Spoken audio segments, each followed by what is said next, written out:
Okay, we have about 30 seconds. When you hear the recording announcement, that's your cue to start. Or did the valleys and like, yeah. Oh, cool. So health club memberships. No one above you, I don't want to running.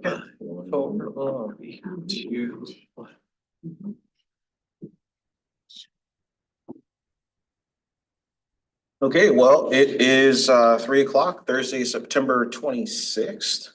And I will call this City of Lacey Lodging Tax Advisory Committee meeting to order. First on our agenda is our roll call. We'll start over here to my right. Andrew Shid with La Quinta. Chad Carpenter with Ole Soccer. Ruth Weigelt, Lacey Spring Fun Fair. C.D. Siglin, Staff Liaison for Lodging Tax Advisory Committee. Shannon Kelly Fong, Assistant City Manager. And I'm Malcolm Miller, Deputy Mayor. Next on our agenda is our land acknowledgement. We, the City of Lacey, are on the ancestral land of the tribal people of the Treaty of Medicine Creek, including the Squally Indian Tribe and the Squaxin Island Tribe. We acknowledge and remember those tribal people not recognized today who were absorbed or relocated into other tribes for survival. Next on our agenda is the approval of the agenda, previous meeting minutes and consent items. Anybody like to make a motion to approve those items? Motion. Oh, Go ahead. I'll make that motion. Second. It has been moved and seconded. Is there any discussion about our previous minutes? Seeing none, all in favor of that motion, please signify by saying aye. Aye. Aye. And are there any opposed? Okay, seeing none, that motion passes unanimously. Next on our agenda is public comment. Is there anyone wishing to address this committee here present today? Okay, seeing none. Let's move on to our business items. First on our list is our budget tool review and funding recommendations, and we will have Sadie presenting today. Hello again, committee. Welcome back to Lodging Tax again. Tonight, we're going to start by doing a review of our budget tools, scoring, and funding recommendations. So, as a reminder, we are here tonight for you all to make decisions for the 2025 Lodging Tax Funding Awards to be used for tourism marketing, special events, and any qualifying facility activities. For this, the goal, as we all know, is to help drive heads to beds. Lodging tax funding is generated by overnight stays in Lacey. We do that by having visitors travel to Lacey for both business and leisure. When they stay in paid lodging here in town, as part of their payment, they all pay the lodging tax, which gets remitted from the state back to the city for you all to make recommendations to use for events and tourism and marketing facilities and marketing materials to help bring back and drive more people into Lacey. So in front of you all, you do have a copy of the scoring rubric. We'll touch on this a little bit later again, but just as a review, this is the second cycle that this committee has used the scoring rubric. Again, as a tool to help guide decisions, not as a final deciding factor in making decisions. And the scoring rubric is tied to our applications, so this is very transparent for our applicants to know what they're getting scored on. They have access to this rubric so they can see exactly as applicants what criteria earns certain point thresholds from you as committee members.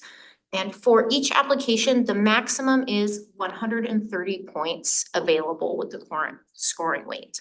There is the potential someone could score a 0 because that is the lowest option, so No, nothing, sorry. you're just so excited. But just as a recap on our scoring rubric, so looking at this committee's scoring results for the 2025 applications, we had 9 applications that had an average score of over 100 points. We had 6 that had an average score between 90 and 99 points, another 6 with an average score between 80 and 89 points, and then 9 applications with an average score between 70 and 79 points. So you can really see how that lines up when you all do your individual scoring. The highest average score for all 30 applications was 118 points, and the lowest average score was 70 points for all 30 of those applications. Here I have indicated the top 10 average scores based on the feedback you all provided. The highest scoring average score was Experience Olympia and Beyond with 118 points. We had the Washington Center with 108. The Lacey Chamber Visitor Center, the RAC, Makerspace, the museum, and the cultural celebration, all with 103 points for an average score. The Spring Fun Fair had an average score of 100, as well as the Lacey Fireworks Spectacular, and then the Lacey in Tune Concert Series with 98 points. And these scores you will see reflected in your budget recommendations and in budget options, and see that correlation all the way through. So when we're getting to our budget tool results, you do all have in your printed items in front of you a copy of the budget Troy presented on our September 12th meeting, and there are no updates, correct, Troy? No changes or estimates, so this figures are still the same when we're considering the amount we have with the projected revenues of a little over 566,000. And then, as a reminder, our applicant requests this year were $898,894. So seeing a little more in requests than projected revenues.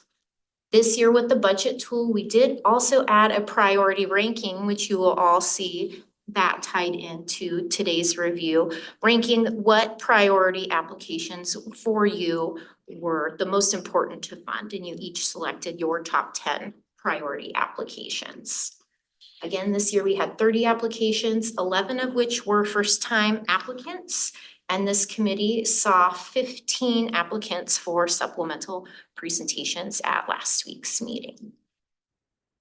So we have this very big chart. Yes. You do have a printed copy in front of you. Hopefully it's a little more I should have brought mine. legible. Yeah, can we do this on the plotter? Yes, maybe poster size. I had a feeling. But what we have here is all 4 committee members' feedback from scoring and their budget tool and their budget recommendations. So you can see this first column for each shows the scoring total and then the top rankings for each committee member, the funding recommendations, and then just a calculated percentage of the ask. So we have a high level overview here. We can see everybody this year recommended the use of reserves for their funding recommendations, which is reflected in the budget options Totally thought I was gonna be alone on that. as well. Oh, So I'm glad you guys. Good news. Yeah, I literally was like, nobody's gonna wanna use a reserve except for me. But I was wrong. Praise God.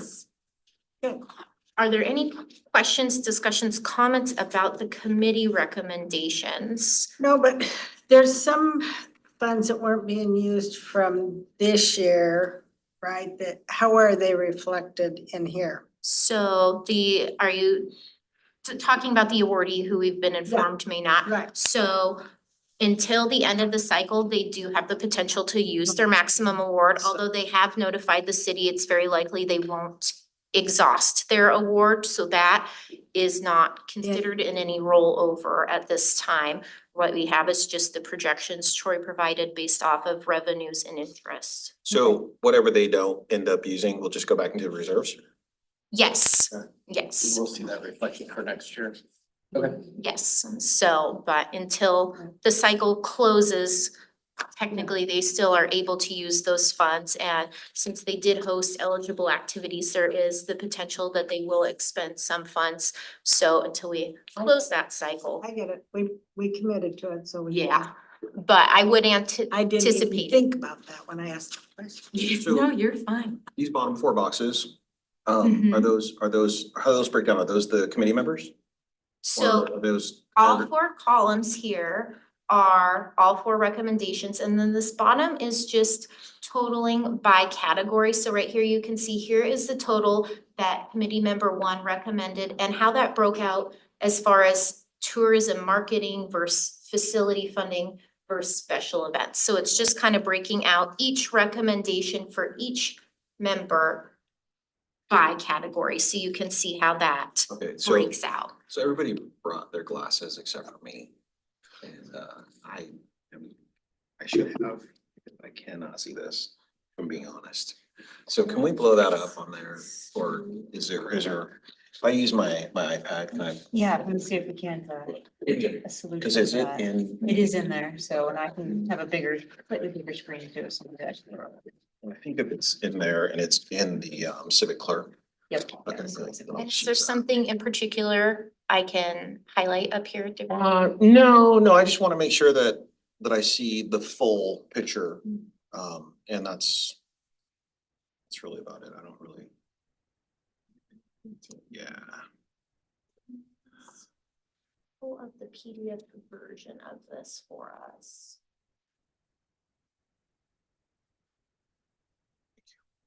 Seems like you should be able to select the whole button. all right, I got it.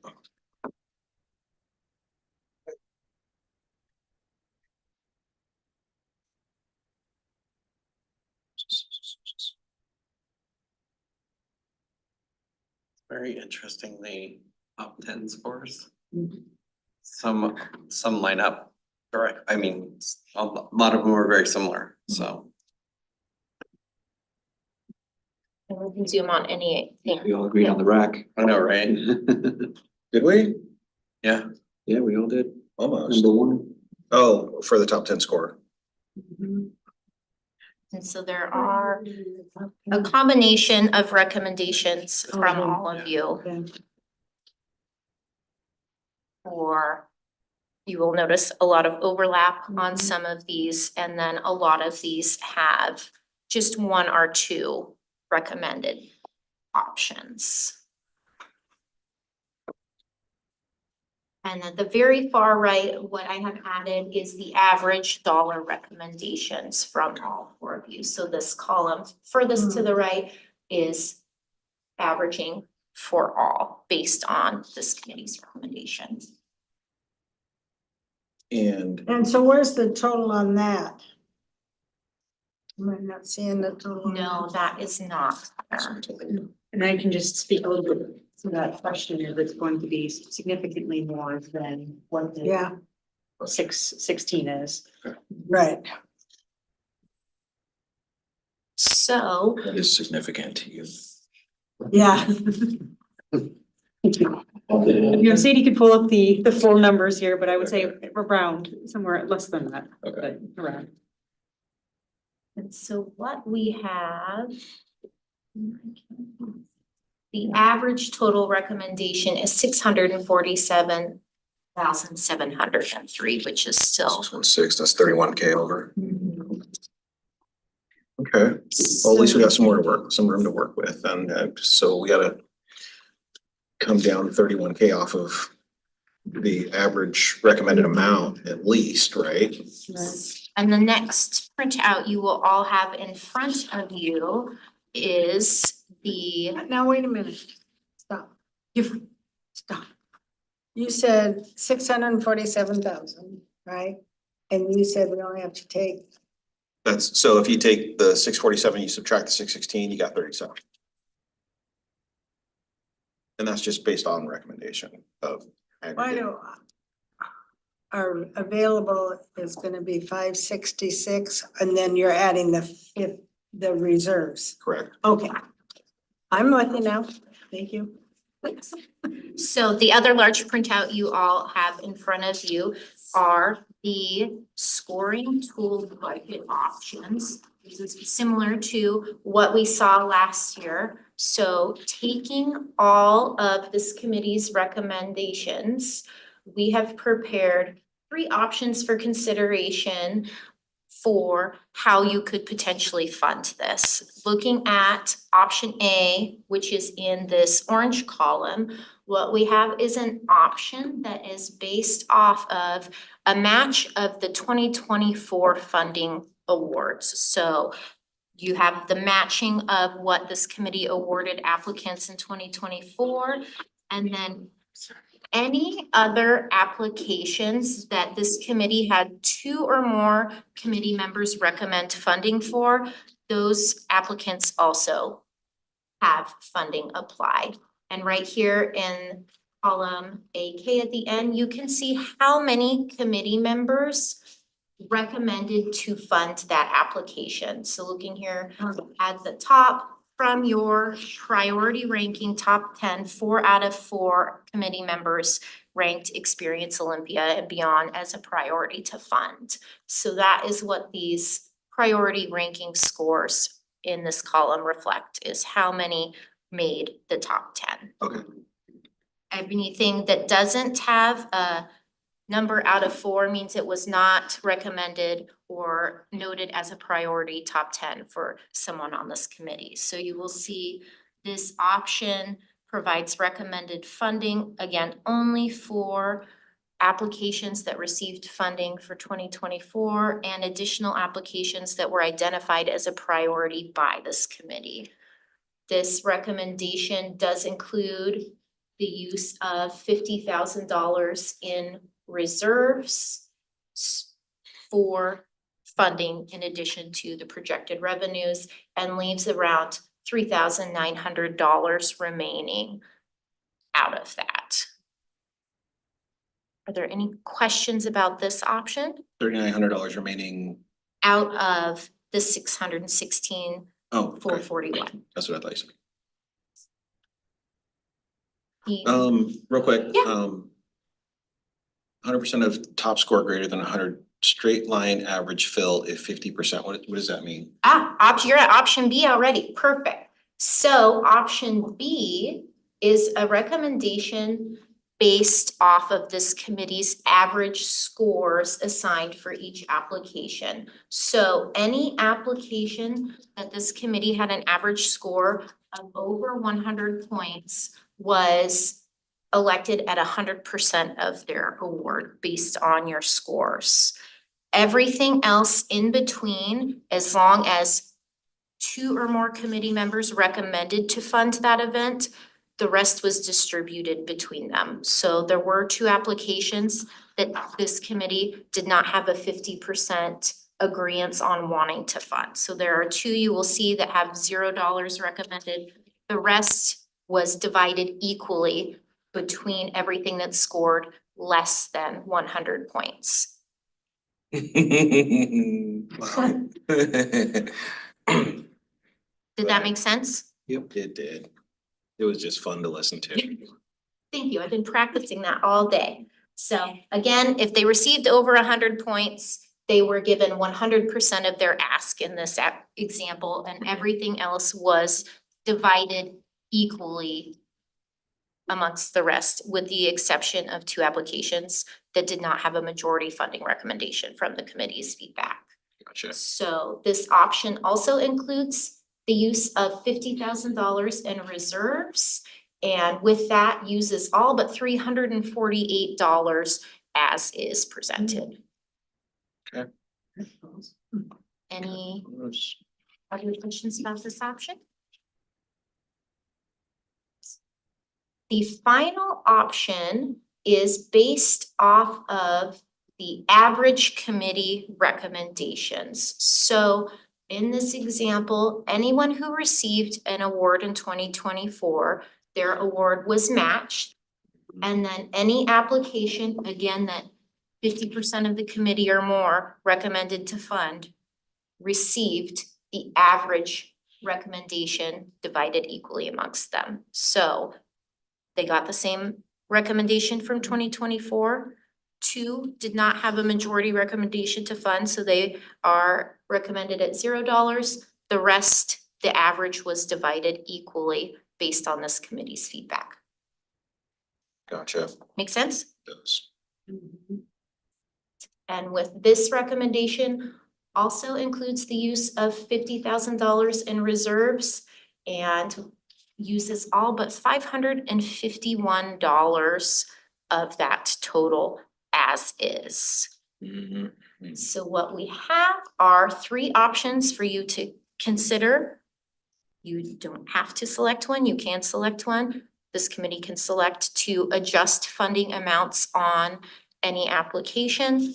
Simply a baseline for you all to start off of, and I'm happy to answer any questions. I'm sorry, how much do we need to trim off again?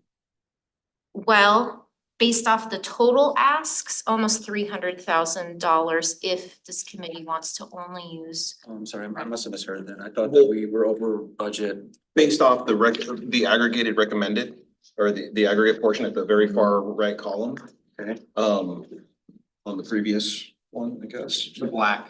Yeah. Yeah. So based off of that, it's 37,000. Will get us, no, is it Of this. the 647 minus 616, so. So if these are the average of Right. What do we of recommend? what we did. And then if we go with that, we're 37 over budget.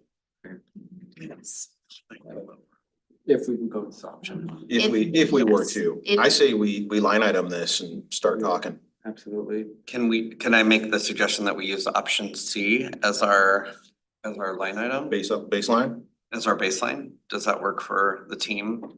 Well, Or, I mean, that was just my suggestion. It because it, reflects the funding model.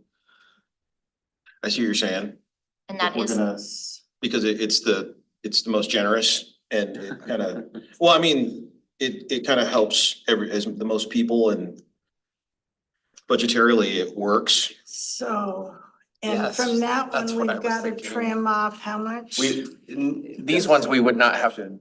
We Sadie, would correct me have if I'm right. These ones, the options that are presented to us, Mhm. we don't have to necessarily cut. as is, yes, so looking at option C, which again is based off of this committee's average recommendations and matches from last year.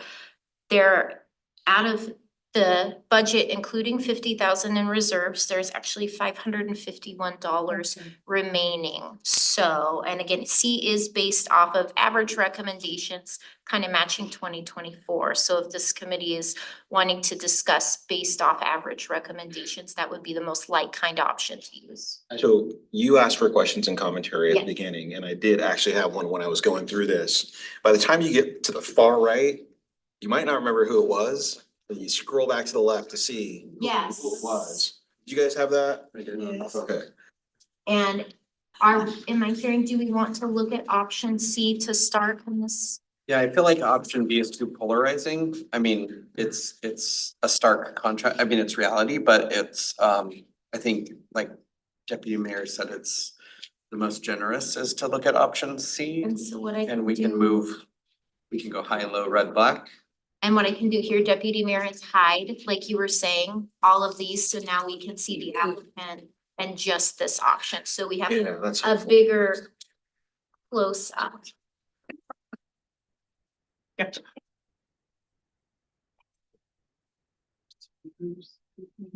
This one. And then yeah.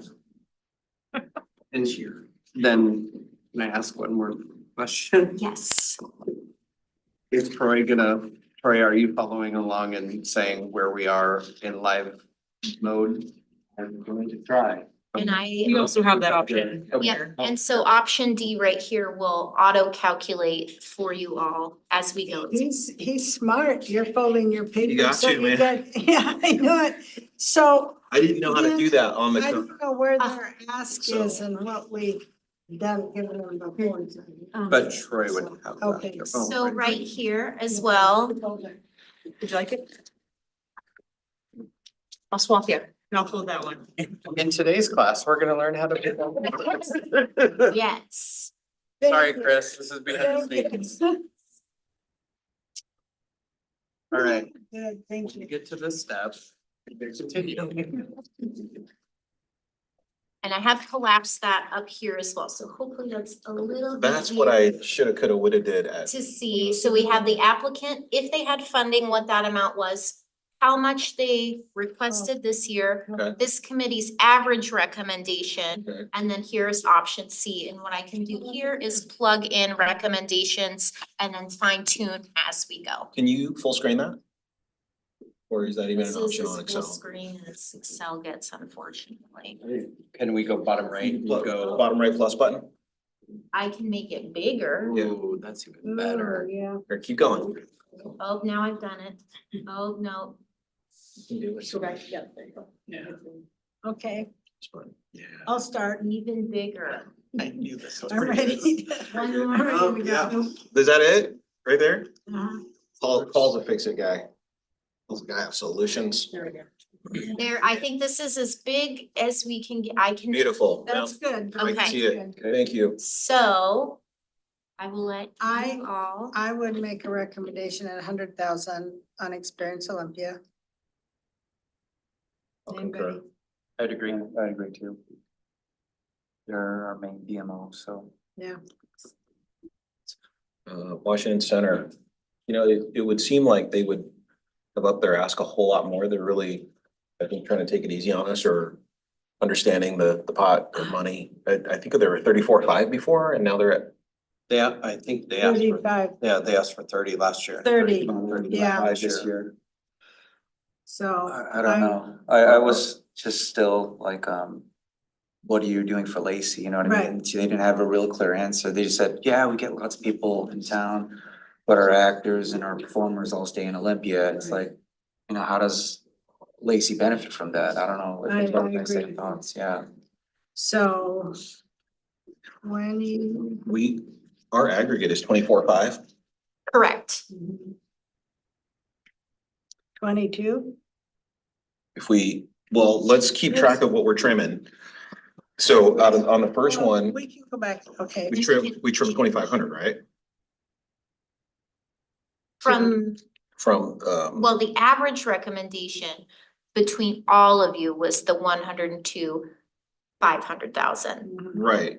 And Your we, actual ask though was 117,998, well, so. I can only go off of the option C numbers because that's our starting point. And so Right. if I was to go off the option C numbers, which we found a balance at the bottom of 515, then I would have to say we took 2,500 off of there. Okay, yes, based off of the average in this, yes. So if we took 2,500 off of there, then I'm gonna mark that down because now we're $2,500 in the plus. In addition to the 515. That's what we're gonna get From the to. overall recommendation, I see what you're Is there saying. any way that we can Yes. tally? Just. It is. Let's just go through Yep, them and then we can add back. or We got it. subtract. That's why we have Troy. It's just Yeah, to that's- clarify, the option C for Washington Center is 30,000. So So if you were moving forward with something less than that, then yes, you would have more remaining. So the Right, bottom right. now should say 3015. Well, We're not looking. so to what do- we're doing is creating our own. Well, We are, let's I know just that. go through it and then we'll figure But- out if we wanna add stuff back depending on what's on bottom. But to get to what you're asking, Deputy Mayor, what we could do, and this was, I believe, Chad, your recommendation of transposing option C into option D and then going line by line and updating it, and then you can get real time, what is the remaining dollars? Yes. Right. And so right now it should say 3015 at the bottom of option C. Well, and so what we're doing every time we take something off, we're surplusing. So now this will account Well, we're for that at the helping our bottom, debt. and you'll be able Yes, to so see that now- difference. It's done, yeah. Like, for example, oh yeah. like, So for now it's example, the same and then it will I know. reduce. So what was the No, you can't. Per I would say 100. one? 100 and then She said- I would recommend 20 for the Performing Arts Center. So just so this committee can visualize when we reduce that, now we're seeing the remaining available is, yes. So yes, Deputy Mayor, that's how that will tally.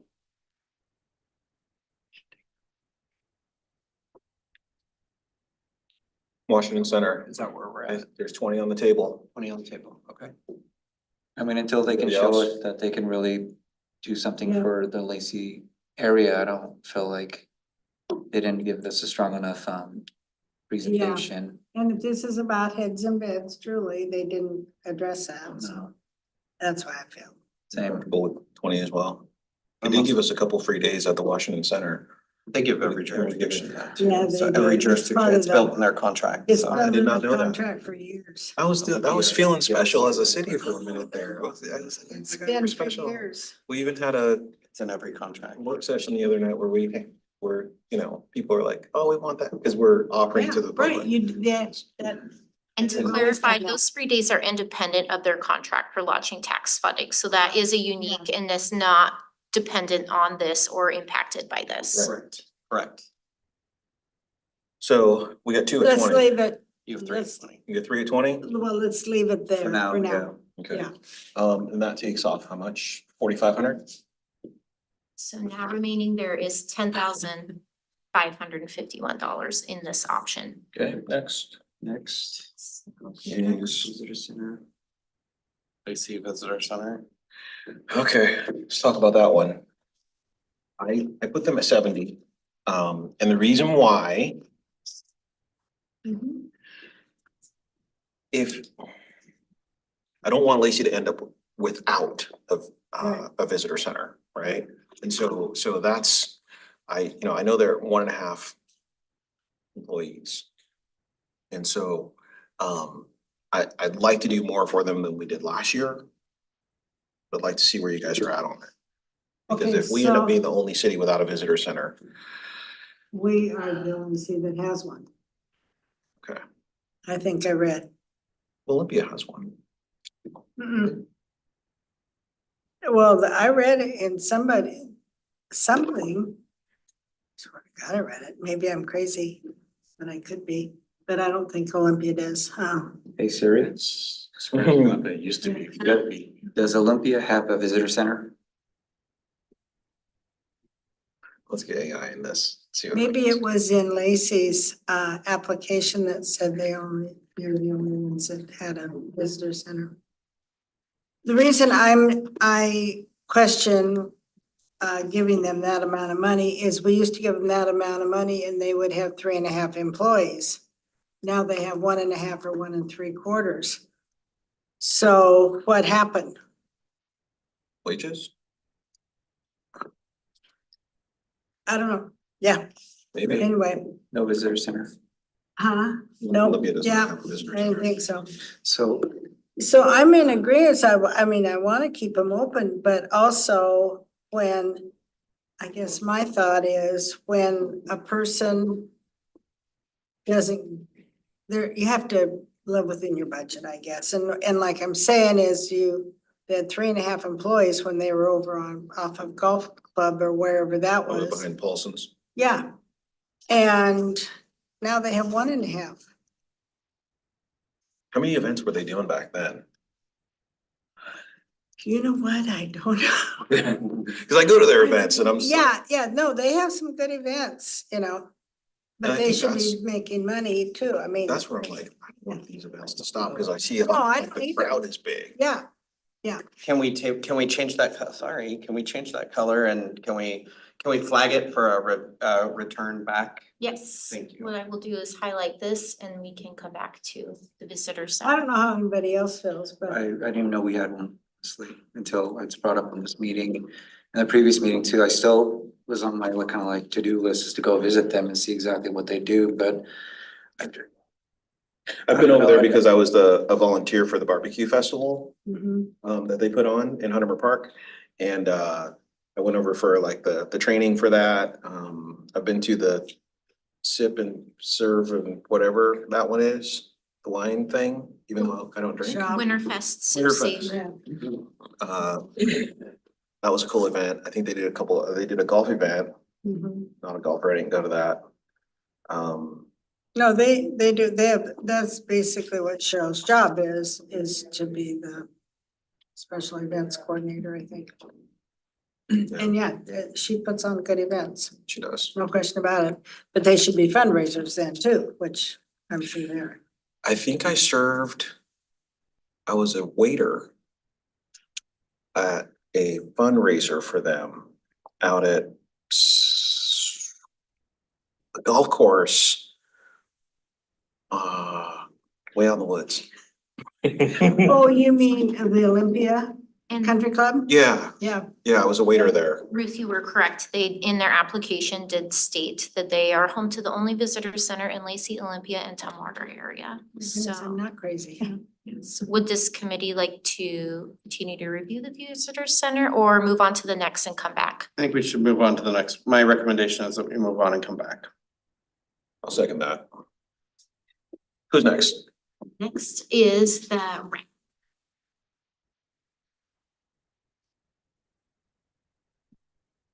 Our aggregate was 172.5. Correct. We'd like to see us start there. I'd like to start there too. I know that's, it's the 180 ask. I remember it being 160 in the early days.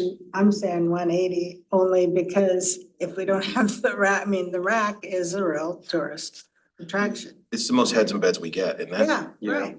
It is. last year we bought them a The golf cart, right? golf. Yes. cart. Oh my goodness, it's being used. I see it. I see it. I'll be at the rack this Saturday morning. Hey, Yeah, doing the ALA or. so, anyway, but you can put it, but I'm. This is, we just started at the 172.5, so Okay. like I mean, And the rack is one of the three that was identified as a top 10 priority for all four committee groups. And also maintained a score of over 100 points by this committee. Fully funded by 3 out of the 4 committee members. Mhm. So we're at 172.5. Do I hear 175? I hear 180. Let's keep it at 175. If we have enough surplus to make sense, then yes, I would recommend 175. Okay, So to clarify, 175 and come back to? yep, Please. yeah, thank you. Cause I remember when I was doing this, when I got halfway to the page, I was already out of money. Yep. Yeah, I know. That's a heck of a started place printing to be, monopoly huh? money and it didn't work. We are not the Federal Reserve. Yeah. The next application on the list is the Lacey Maker Space.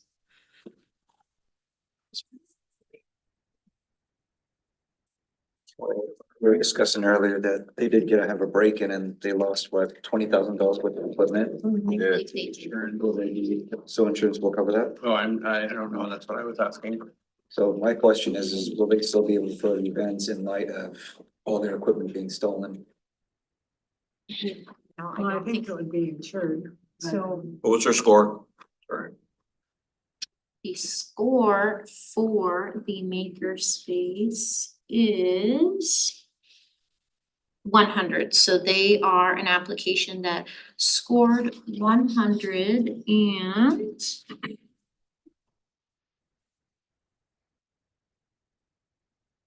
three out of four committee members did identify this as a top 10 funding priority. And they're. I this is their- apologize, they scored 108 points average. And this is their first time. They didn't just demonstrate a whole lot of heads and beds. No, but they did have people across the United States come through. Yeah, the map showed where they were drawing from, And and they did draw from outside Outside, our outside of area. 50 miles. Uh-huh. And we can't say that those people that were in Tennessee that came here didn't stay the night. Right. And I will pull I was up gonna their say, if list. you walk into this maker space and you're from 50 miles or more, you need to stay overnight. No. I think 17.5 is reasonable. The estimated paid overnight stays for the application for Lacey Maker Space is 85 per year. Hmm. I make the recommendation of 17.5, please. I'll second. Okay, Yeah, I was on both ends. One, we fully fund them and see what they can do, or give them a little bit because they're first timers and see what they can do with that. So I'm okay with that as well. All right. Remember, everybody still has to turn in receipts to be reimbursed. Mhm. So- Yes, these So that- awards are reimbursement only, so they only receive funds if they do submit receipts for eligible activities based on what they stated to this committee their intended use of funds would be. And our dollars are a whole lot easier to spend than federal or state. Most likely. They still They- have to meet the threshold again, like Sadie Yeah. was saying, but to your So- point, yes, comparative to like a federal grant, Mhm. it's going to be a lot less steps. When applicants receive their contracts, they complete a scope of services outlining what they intend to use their funds for. And their only allowable reimbursements are based on the scope of services that are agreed upon in their contract with the city. So there are limitations based on what they say they'll use it for as well. Okay, Yes. so they, And that's true, because I got rejected one time for something I submitted. let's, So that's can- very true, so it's a good thing though. that seems to be that there's a connotation there that you kind of create your own scope, Mhm. which is, There's a safety net too. Well, and all scopes are reviewed by the city manager and the city attorney for eligibility as well, Mhm. making sure that we're agreeing to allowable uses. So yes and no. well, I'm willing to stay at 17.5 with those guys. Love to see what they can do. And they did get $20,000 worth of equipment stole, 10,000 of it has been recovered. Oh, nice. And that's as much information as I have on it. Oh, part of it was recovered? Oh, good. Well, That's our the police department work. I think an arrest was made as well. Oh, good. the next application on the list is the Lacey Museum.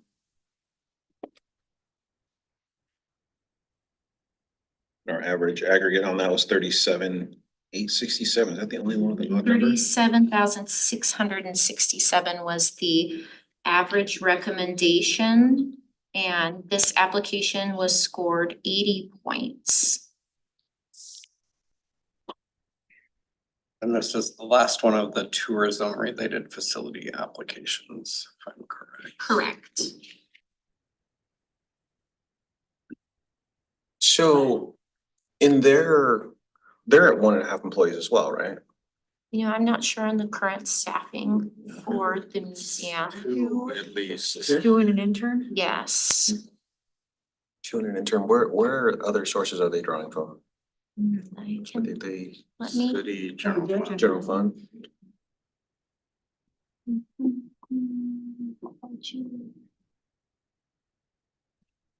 Yes. Malcolm, you are too funny. Per their application, they received general fund budgeting a $5,000 funding from the Nisqually tribe and this year received a $15,000 local history grant. I would leave it at 48.5. I'm at 20, You say 20? just because I still don't see any, how it protecting beds, honestly. Mm. That's just me. I know it's an important part of the community and everything like that, but I'm just thinking dollars and the other hoteliers. I just don't see it. I'm at 40. I'm also at a 40. 25. The estimated paid overnights per their application is 200. Really? Yeah. Really? They said, Well, that's probably people that come to town and then look for other things to do, don't you think? I don't know. Was that, come into town and stop by and see them. I 200. believe they host a variety of community events and talks as well. I remember they gave us their numbers for their Sasquatch. And it was Oh, like yeah, that was really. off the charts. Yeah, that was good.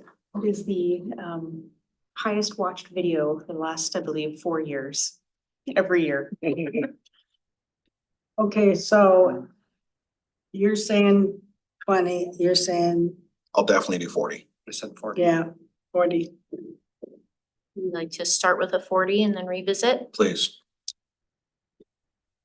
Which is a difference of how much from there? Is it 867, 867? 45. So 200 and, or I mean, 8,500. oh no, from the aggregate that we're Hmm. using as a model. That is actually slightly above the average recommendation was $37,667. Okay, so. So that would be more in line with Andrew's 33. 35. Or Plus 30. 200.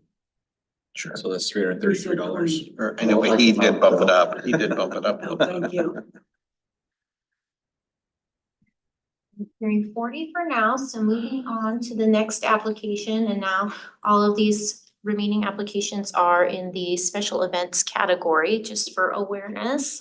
This next application is for the Lacey Cultural Celebration. They didn't ask for an increase, right? Correct, they did not. We all agree they should get the 10. No, This was identified by 2 out of 4 committee members as a top 10 priority funding. they're asking us 10,000. Correct. Fine with that. They're There has under been the event, is it Mhm. pretty large? Yeah, it is, yeah, surprised they're not asking for more. and it's, yeah, they do a good job of entertainment and, It's not just a one-day event. no, it is. It is a one-day event. Currently, yes. So I'm hearing $10,000 recommendation now, as of yep. now. Excellent. So next is the Lacey Spring Fun Fair. And this was identified by all 4 committee members as a top 10 priority to fund. And the average application score was 103 points. And what's that number on the far right? Is that 10 out of 15? This is 15,000 was the recommendation baseline. The average recommendation by this committee was actually $18,250. Okay. Last year's award was $15,000. Okay, and this year's ask was 20. Correct.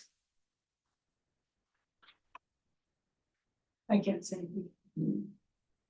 So that's 3 guys. Did they say what the $5,000 increase was for? I'm sure it said in the packet, but I'm sorry. I will pull that right now when. They I- did. Everything is increased, I know that. So just Yeah, inflation? Yeah, And if I'm correct, I believe they actually did ask for 20,000 last year as well and received 15. So the ask, I believe, is consistent with last year, just greater than last year's award. And you are correct, it is the industry, increased cost of infrastructure, entertainment, rental costs, everything. And they've maxed out the space for vendors, so they can't grow in that area. How many vendors do they have? They've got quite a few, right? yeah, and, yeah, So we have about 15 probably average food, but then we think about 90 Yeah, like commercial and everybody's arts and there. crafts. Mhm. And those are the people that help with the income. So, did they and then prepare? we have a lot of ones that are there for nothing, for free. I mean, and, we do have some inside that pay a nominal fee. I'm gonna make the recommendation of 18,000. I'm okay with that. I can do 18. I actually went last year, this time, so Did you? I did. Did you have a good time? Yeah, Kids kids have a enjoyed good- it. Yeah, St. Martin's Pavilion, right? Yeah, it was a great event. Yeah, there's some guy in the back in the basketball court playing his guitar. It was pretty Yeah. fun. yeah. So, Fireworks. Sorry. so far we're surplusing in the neighborhood of, The current remaining available as is 16,151 when Okay. using 50,000 in reserves. And you know how fast this changes. Yeah. So next is the Lacey 3rd of July fireworks. give them whatever they ask for. There's so many people show up for that. It is ridiculous. It is a very well-attended event. I think every neighborhood within 2 miles walks to it. They have the same heads and beds paid overnight stay as the Lacey Fun Fair, so 10 approximately. I just wanna, since we're using that criteria with other groups, I wanna make sure that we're keeping consistent. Yep. So Said only 10. yeah, 10 is what they're, That's what their heads and and then beds. they said, and then they're consistent with also the estimated unpaid nights over, which was 15, so. And this committee, 2 out of 4 members have identified this as a priority funding application. Their ask, 25,000. which is consistent with their previous year, or is it? I believe, yes. I know their award last year was 22. In our average? The average recommendation is 21,000. So I'm at 15. I'm at 23. Sorry, I'm checking out what they're asking for the increase. Yeah. So it's extra lighting and porta potties. It's growing. Yeah, which makes total sense. Yeah. What was our attendance 22 to 23? Did they put on there? I think this. I just saw that. 23 attendance was.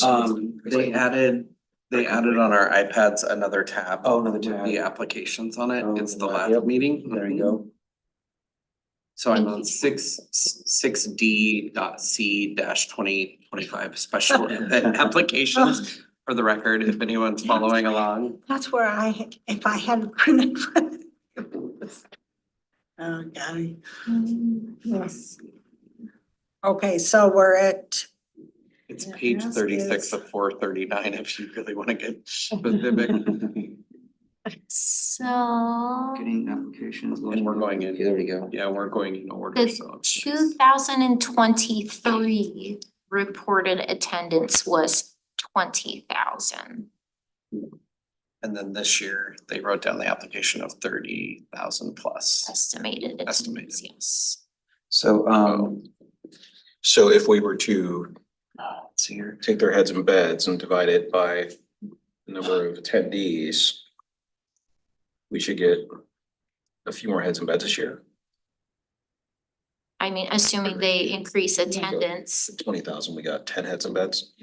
That's, doesn't really do much for them. So does Tumwater and all the other cities have their own fireworks show, or is it? Tumwater does. Tumwater does. So Olympians, people from Olympia come to Lacey to see our fireworks show. right. Right. And theirs is on the, Tumwater's is on the fourth, ours is always on the third. Mhm. And then Olympia has one associated with Lake Fair, so. Gotcha. Deputy Mayor, what did you suggest? I'm sorry, I said 23. you said 23. And I'm at 15. Mr. Shedd said 15. and we can highlight this one and come Can, back as I, well. yeah, I think this is a highlight for Okay. me. Well, leaving that to come back to, the next on the list is the Lacey in Tune concert series. Their ask is 23. Correct. The average committee recommendation was 18,125. So let's say I don't know. 18,000, huh? I'd be willing to go with the 18,125. I'm good with 18. I'm good with 18. 18 was the 2024 award, which Yeah. is why it was used in this example. Yeah, I like that. they do have good entertainment, but 18. draws quite a few people, but I don't know that they stay overnight. The next application is the South Sound Block Party, and they have requested $10,000. The average recommendation was $7,250, and for this example, $5,000 was the baseline, as that was the 2024 award.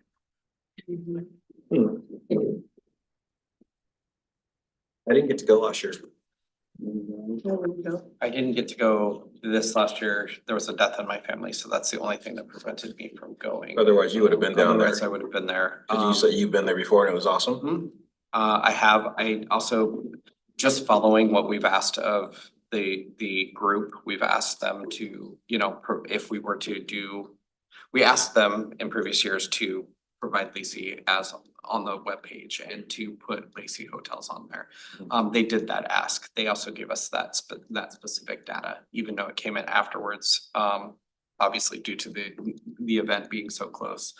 I did make the recommendation to fully fund them this year because of the fact that we have consistently asked for, like, we want them obviously to be here in Lacey. We know that we have venue challenges, we don't have a current size venue that like the port has, but we have asked them to make sure that the hotels are being represented and that putting heads and beds in here. So I feel like that bridging that connection and that this festival is growing I think that we need to keep on the forefront of making sure that Lacey hotels are being a part of that, getting people coming in. We know people are driving down from Seattle. They have to fill up gas, they have to stay here, so they are putting money in our neighborhood and here, and I think we should continue that, helping them grow that festival. They're coming up from Portland too. They're coming up from Portland as well. Necessarily, they would stop the other direction for gas and before they hit downtown Olympia, but they're eating definitely in our communities, are definitely doing other things. But I think that it's important, this is year 3, if I'm counting correctly, this is year 3 for them. And I think that's where the magic starts happening, because the word of mouth happens. And I think we should do our best to help them grow that. Gonna have our own little Burning Man happen here. Yeah, and have our own little, well, it's not like Burning Man, but for music, it would be pretty significant. And not gonna lie, artists are expensive. So that's the cost, is the draw. And Kristen has a lot of great connections in the music industry to bring people into our communities. To clarify, I believe this is the 3rd year that they have applied for Lacey Correct. lodging tax funding And other, specifically. they have other LTACs that they're applying to as well. Yes, yes, they definitely are. Yeah. But do they get it from Olympia? They do get it from They do? Olympia as well. They better. It's a big drop. But the port is, I mean, and I can't disagree with that location. If anybody's been to the port property where that is hosted, it is beautiful, especially at sunset. I mean, we don't have that venue here. I know we don't. They indicated on their application that they will be requesting LTAC funding from Olympia, Tumwater, Lacey, and Thurston County this year. And just a reminder too, there was that opportunity to grow with them with doing like a Olympia, like a satellite location at a smaller festival here. And that was open with that was well received. Well, I'm comfortable with 72.5 or 72.50. 7,500? Was it 7,500 or was it 72.50? The average recommended funding was 7,250. I like the average. I do want to grow with them. Yeah. I really do. And we are trimming the fat out, which is nice, but maybe with our extra 16,000, if we get to the bottom of the list, we might be able to help a little bit more, but there are some first timers coming up. So what I can do is highlight with the 7,250 and then highlight 4 extra funding considerations. 6 separate. I don't want to miss an opportunity to grow with these guys. It just seems like it's gonna get bigger and bigger every year. Yeah, maybe they'll overspill the Lacey. Yeah, so that's, and then when we first funded them, that was the hope. It's like, okay, they were brand new. They were like, give us a chance. And We it's didn't like, fund them the first year. no, like Yeah. last year when we gave them the $5,000, I think, did we give them $5,000 last year? Correct, Okay. their award was Last year when we gave them $5,000, it was the first time giving them any money. And it was like, okay, you keep coming, you said your thing is growing. We have some things that we want to see. They responded and they're growing. So it's like, maybe there is a relationship to be had here. Mhm. Sure. And it's not like they're asking for like 20. No, It's not an astronomical number either. In the bucket. Our next application is Lacey Polyfest. They have requested $13,421 and the average funding recommendation was $9,855.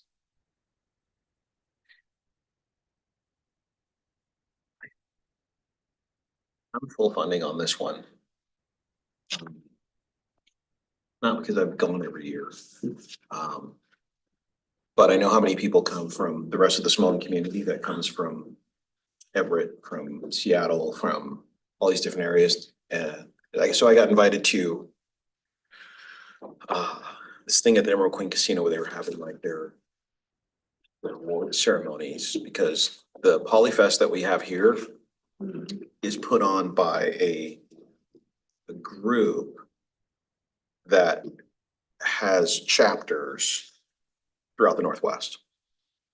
So when they do have this, those chapters come visit as well. And then Isaiah, the guy who heads up this one, for all their Polynesian network, he received the Man of the Year award Oh, I know, and I was like, is that why you invited me? So, yeah, uh, I But- would recommend 10,000 at the max, only because it's a 1 day festival there again. It's a 1 day festival.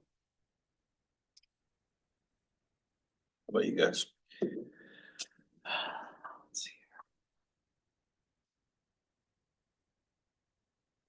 Would be okay with that as well. Chad? There was something that they said in the application that I remember I questioned, but I can't. I'm looking at it right now. It's a 1 day festival. Mhm. At the rack. Yeah, so just my big thing is like it goes back to, for me, it goes back to that, we have 1 day festival, we have 1 day events versus we have multiple day events. Yeah. And yet we're funding multiple day events poorly, Lower than, lower than this The 1 second one. day. So I have, especially like just looking at this last one, you know, I have a hard time giving $7,000 to a music festival that's That is actually multiple days versus Polyfest that's 1 day. And yeah, they might be doing great things in the community, but how is he pulling in heads and beds versus this other event that's actually doing stuff? So I feel like we're maybe getting into feelings. Being a little biased. Yeah, there's a couple little bias there, so. so it's multiple day event in another city. I And so- get that, but I get that, But but we're still we have data that was presented to us last week that said we're bringing people into the hotels, Heads and beds. into heads and beds, into our community. It's listed, we have that fact, so that again, I'm with Andrew on, this is a little, that there feels like there's a little bias in there, so. And again, that was something we were all aware of when we talked about this, that we have to be aware of and very intentional in giving money to single day events versus multiple day events. So did they have, for Polyfest, do they have a heads and beds number? Their estimated paid overnight stays is $120. And as a reminder, the multi-day events are scored more heavily on the scoring criteria. That is a criteria that can award up to 20 points. And so considering that and using the two examples this committee just discussed, the South Sound Block Party, which is an application with multi-day, was scored at an average of 90 points. And this event, which is a single day, was scored at an average of 78 points. So So because it's multi-day, and then if we were to compare the heads and beds from, let's say, those two, And so just to clarify, the heads and beds for Polyfest is 120. correct. And the heads and beds, I can pull For it South up for Sound the Block. previous. But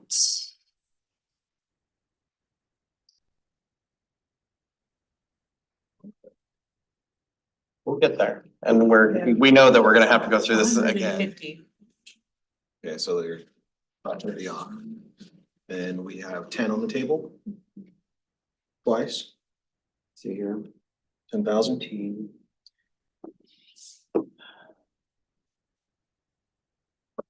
I'm sorry. 13,900 as is remaining. Right, oh, but we have one person saying. I have a hard time, 10,000. are we, Polyfest. we're back to Polyfest there, and I'm sorry. I think I said 7,500. Looking back on my notes, let's go back here.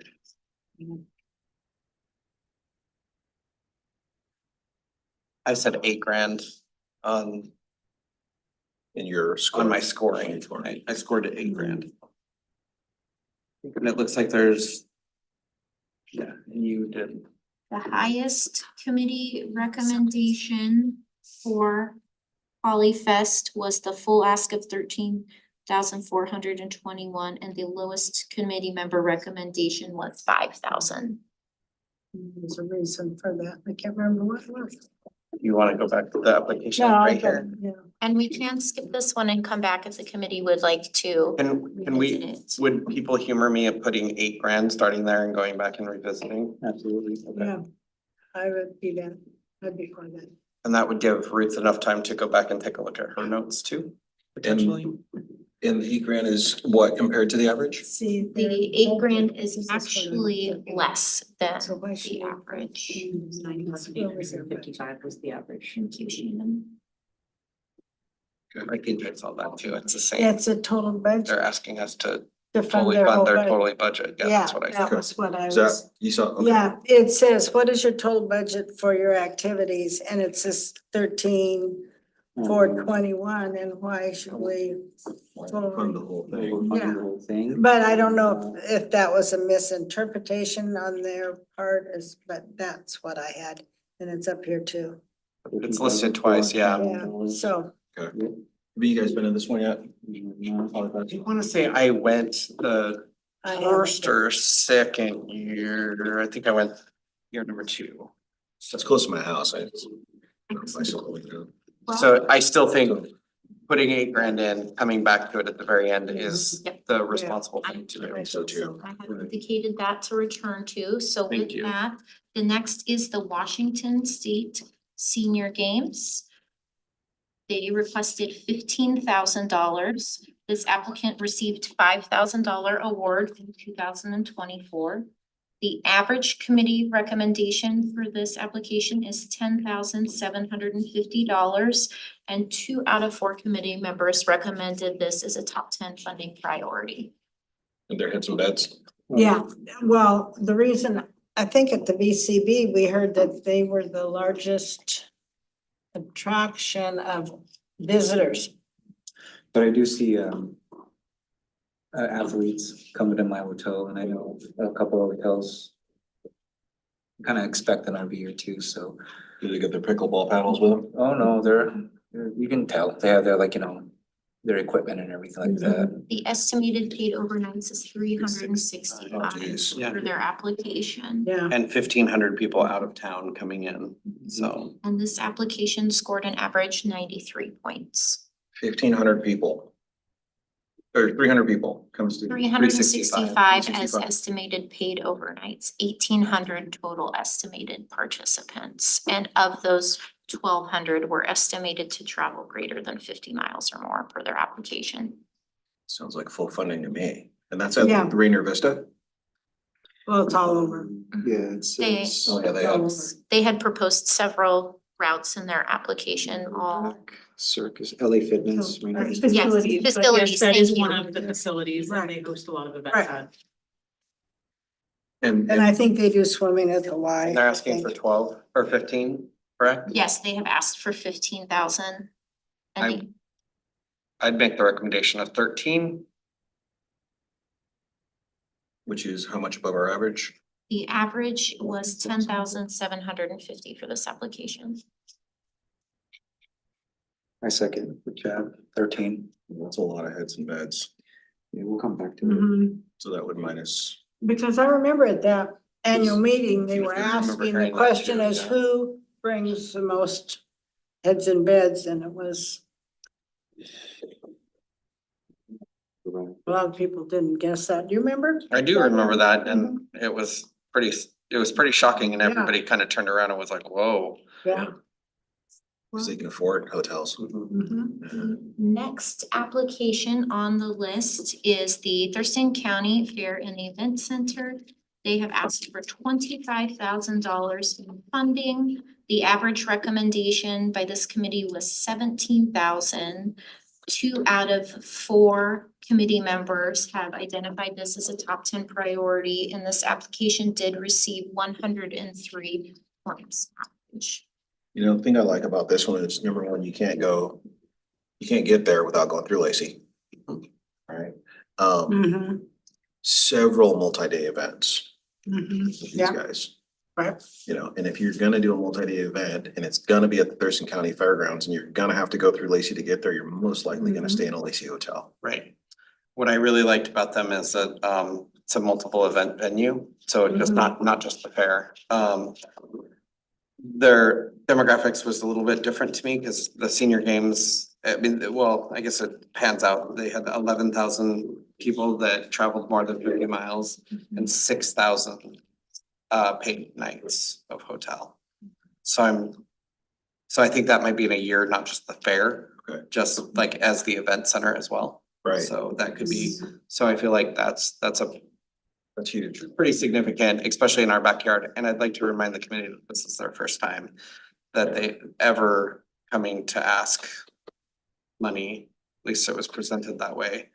Well, I'm definitely okay with, Yes, I believe this is their first time Yeah. applying for funding from this committee.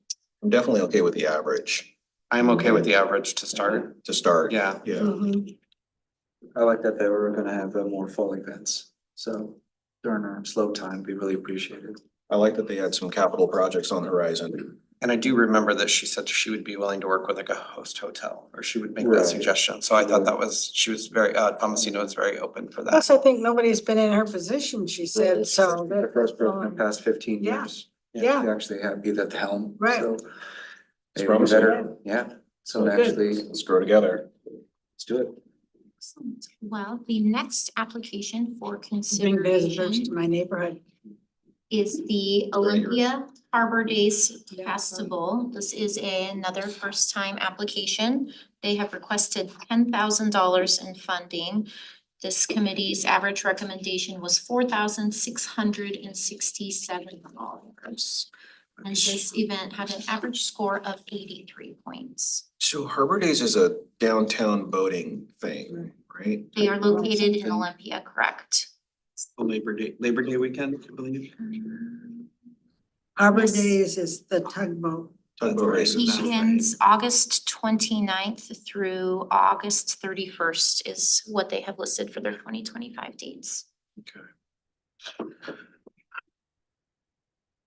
I don't, I'm sorry, I don't know I how to don't see bring it. something to Lacey, but did you see anything in their application there that you guys, I didn't. This is when I wish we had, I mean, I'll go on the record to say this is when I wish we had unlimited funds to help everyone, so this, I just don't see Lacey in this. Mhm. And being that we have limited, I mean, we don't have enough funds to do everything we'd like to in our own backyard, so. Yeah, I don't see how we. Mm-mm. The highest committee member recommendation for this was 5,000 and the lowest was one recommendation not to fund at all. and I believe we had two at 5,000. Correct, 2 at 5,000, 1 at 4,000 and 1 at 0 funding recommendation. Would you all be comfortable if we put 2,500 in and revisited? Start there. Start at a 2,500, I mean, it's, yeah. I- They do bring in, I mean, they do bring in 1,200 overnight stays for the weekend. Where? It says right here, estimated paid overnights. It's Mm, 2%. No, he's like, where are they staying? Right.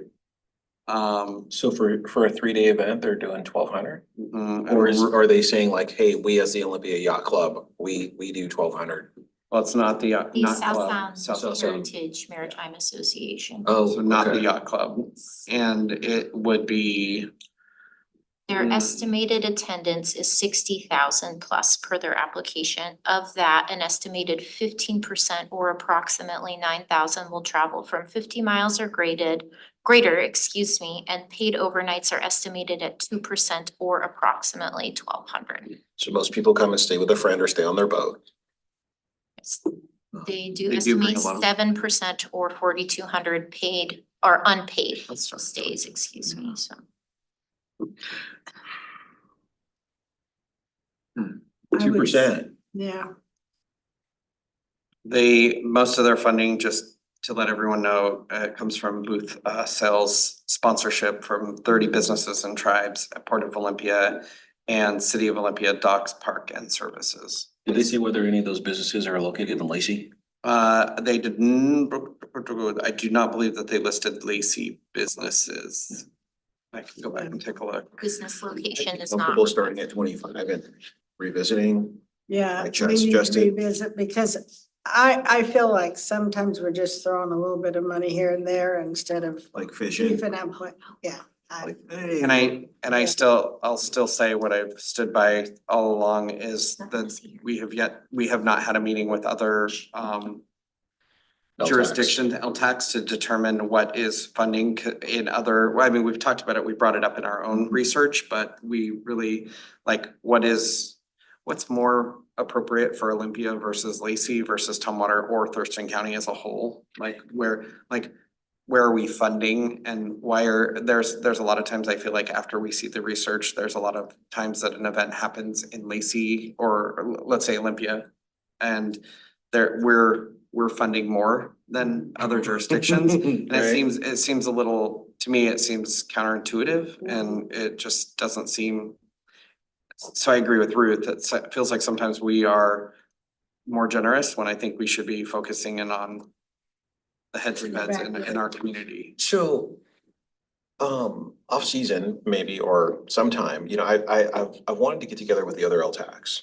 You know, even if we sponsored a lunch or just, you know what I mean, we've never sat and talked with these people about any of this. And I Right. think that is a list, that is something that city has on our list for future talk conversations. And so pulling up, we did host, we have had some regional lodging tax staff meetings where The staff myself and has done other it. staff coordinators have met and we have come together and pulled information. And of that, I do have information that the Harbor Days is a multi-funded event, meaning multiple jurisdictions in the Thurston County area fund them. For last year's funding cycle, Thurston County awarded them $8,750 and the city of Olympia awarded them $100,000. So that is something Big deal for them. and I believe this committee saw that information way back at the beginning of the year in the April meeting when discussing multi-funded. See, that's what events. you wanna fund some events, I mean, max them and then. I mean, they don't fund, I don't think, as many events as we do, let's put it that way, yeah. So I do want to just add on to what Sadie just mentioned of last year, we did have regional meetings with staff. We also did meet regionally with other LTAC chairs as well and had that conversation, which led to the conversation on staff and to look into kind of where spending was and what kind of the regional what processes were across the region. And that's what led to a lot of the information that was provided to this group back in April. And then some of us sat in on that training session here Yep. when we presented. Yes, when and we then that acted. also, yes, led to the workshop, which Workshop, thank you. is in our presentation later today after funding, so that's definitely something we can circle back to. I like But that. as far as multi-funding, yes, this applicant does receive funding from 2 other lodging tax advisory boards within this region. So I have heard a start of 2,500 for this and then revisit at the end as needed. Please. Excellent. Well, with that, the next application moving on is the Kris Kringle Market. They have asked for $9,500. This applicant received an award of $9,500 from this committee last year. The average recommendation is $7,375. I didn't get to go to their event last year. Yeah, it's like so off. I mean, and I appreciate what they do, which is, Right. hey, if you're a military person, you don't have a family to go home to, or you just can't get home to your family. We're gonna have Christmas here with you. It's gonna be at the Lacey Center, right? That's where it will be It was at- hosted this year. Right, it was at Yes. Thurston County Fairgrounds last time, right? Previously, it was at the Previously, community yes. center last year. Community Center. Yes, that was the year before that, it was at the. Yes, thank you. Okay, so this is their third, This is their 4th. fourth, and So is fourth asking us? Is it their 4th event or it's the 4th time asking us? This is their 4th annual event. I believe this is their 3rd time. Right, asking. yeah, And I think so. I don't know what their attendance is like. Their estimated attendance is 2,500. Estimated participants from over 50 miles is 100. Of those, 30 had estimated paid overnight stays per their application. Not bad for getting grand.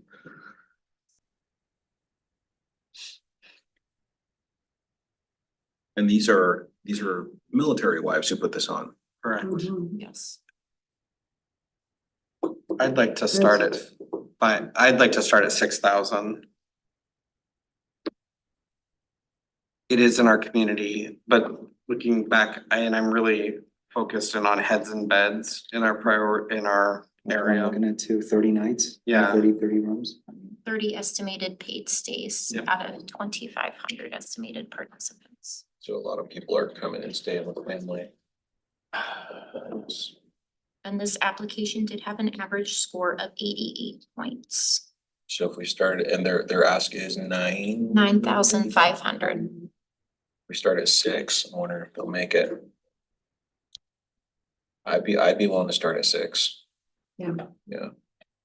And that was, is that 7.375 over there that I see? Was the average recommendation. Oh, it's gonna be, we're getting down and we're gonna see. I know, and it's gonna, it's gonna change. And we do we do this every year. Can you highlight them for a revisit? You run out of batteries? Or shake it? How are those hamsters? Yeah. Yes, we can indicate that to come back to at the end. And is this a how many days? This is a single It's just occurrence two. event. Single occurrence? True. Okay. Yes. Mhm. So the next on the list is the USSSA National Tournament. This applicant has asked for $5,475. This is a first-time applicant. The average recommendation was $4,613. This was identified by 3 of 4 committee members as a top 10 funding priority, and the average score for this application was 100 points. Let's have some beds. 725. Thank you.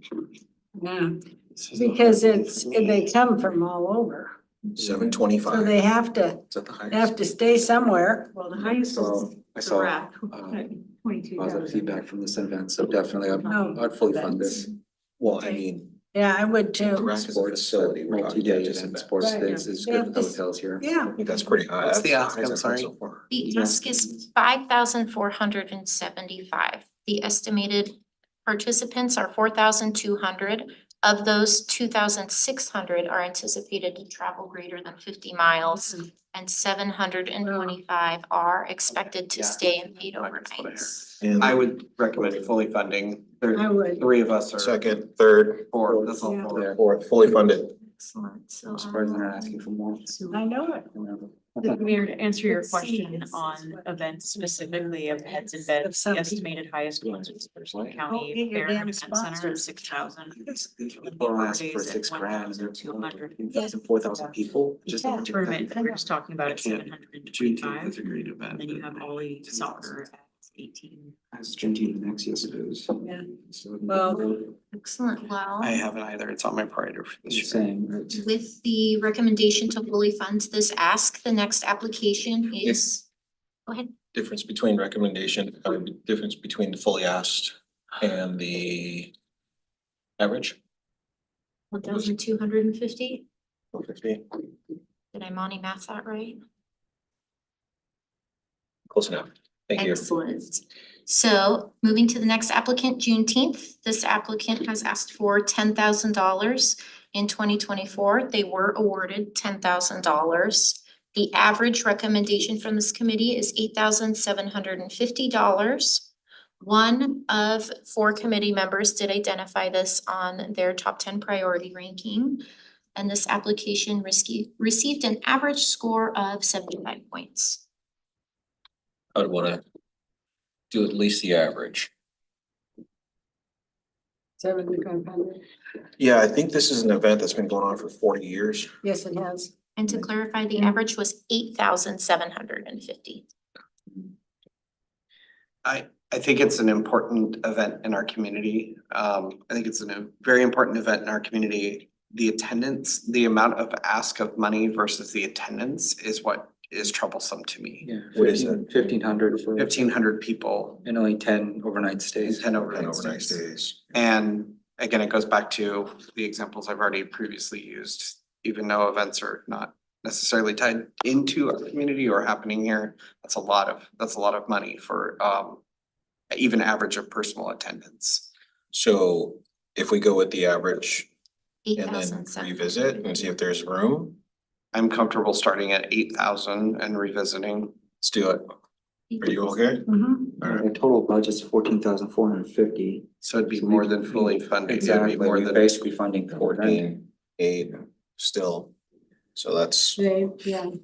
it's over 50%.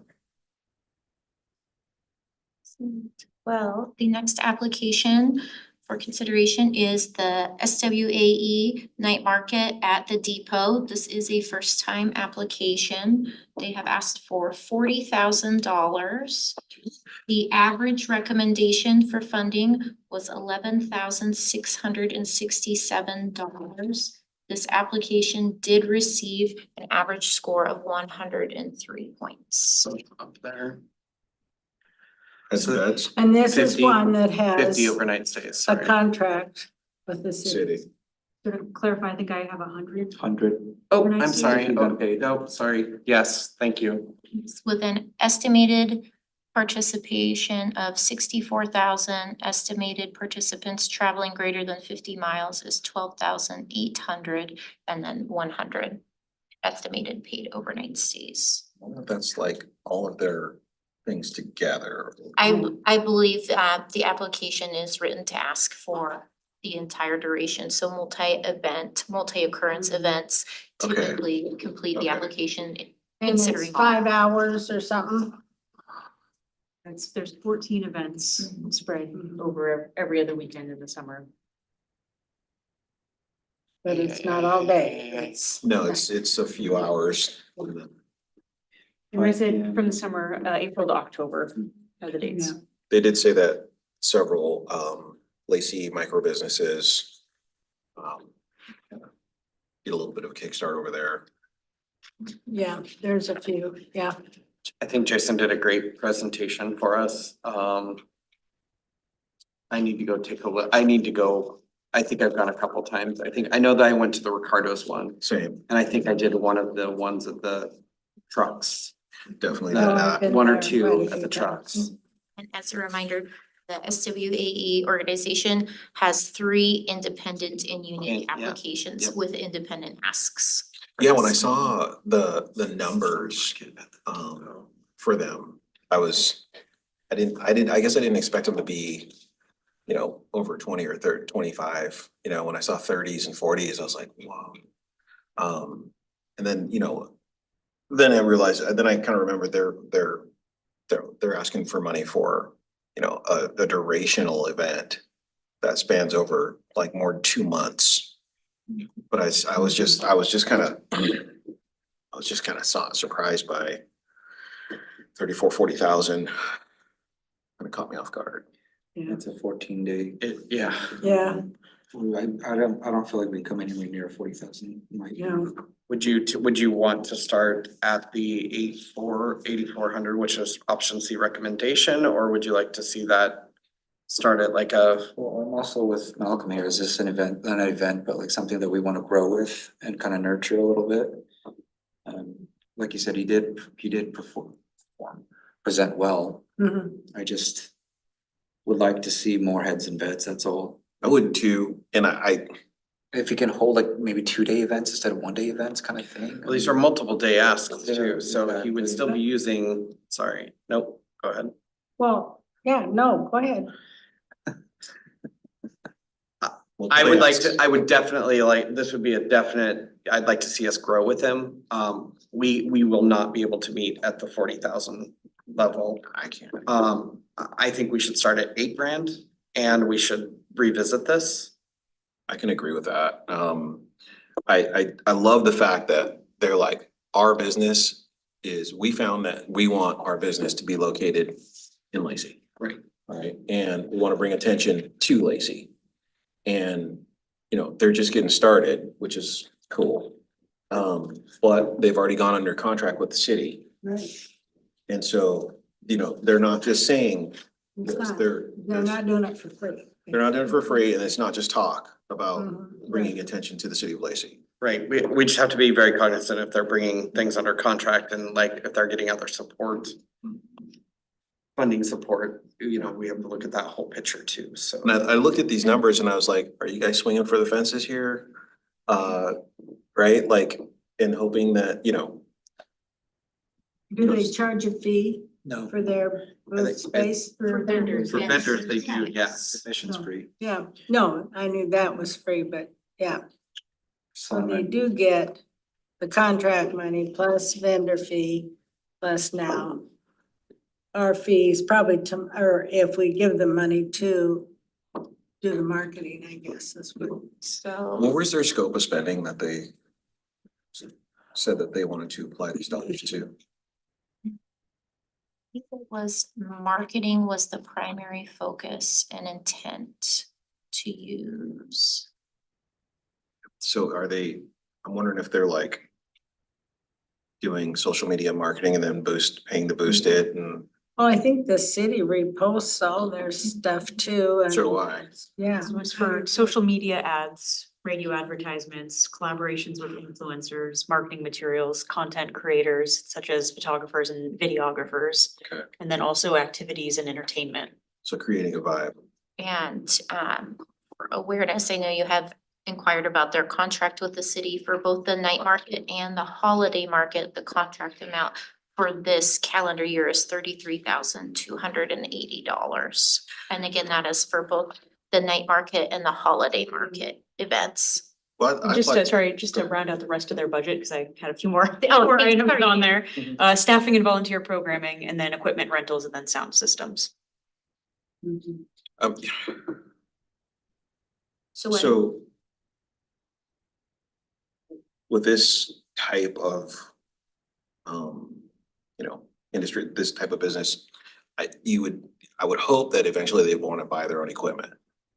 Right? Because renting equipment gets expensive. You guys know that, especially you, Yeah, right? right. And so if, you know, if we can supplement them a little bit to help them in that direction, I think they'd be better off in the long run.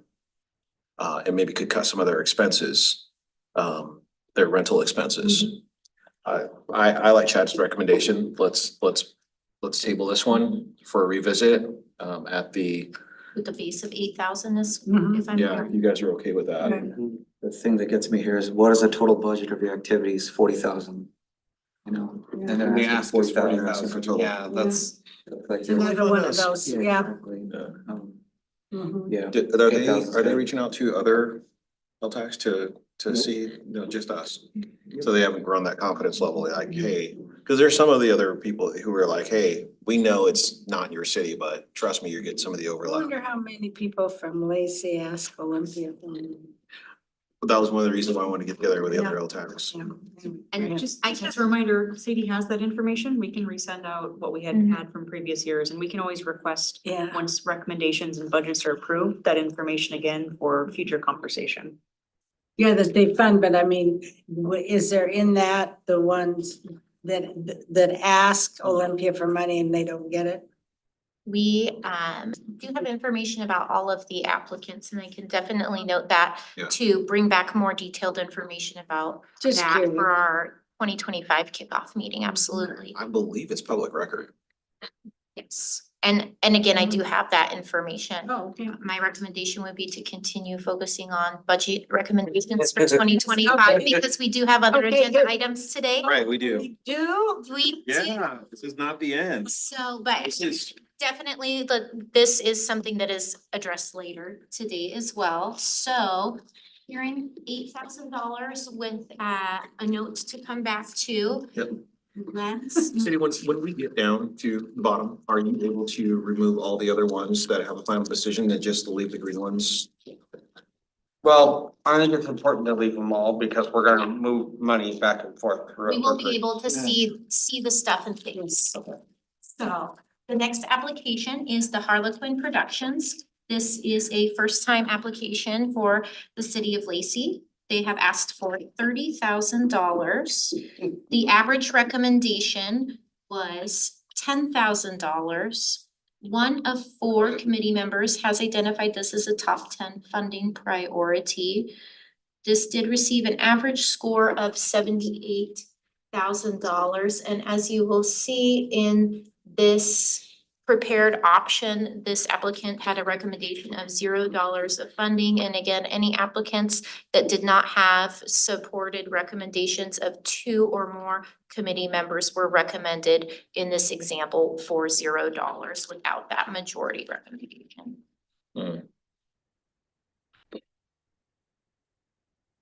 Really quick. And their estimated overall attendance is 15,000.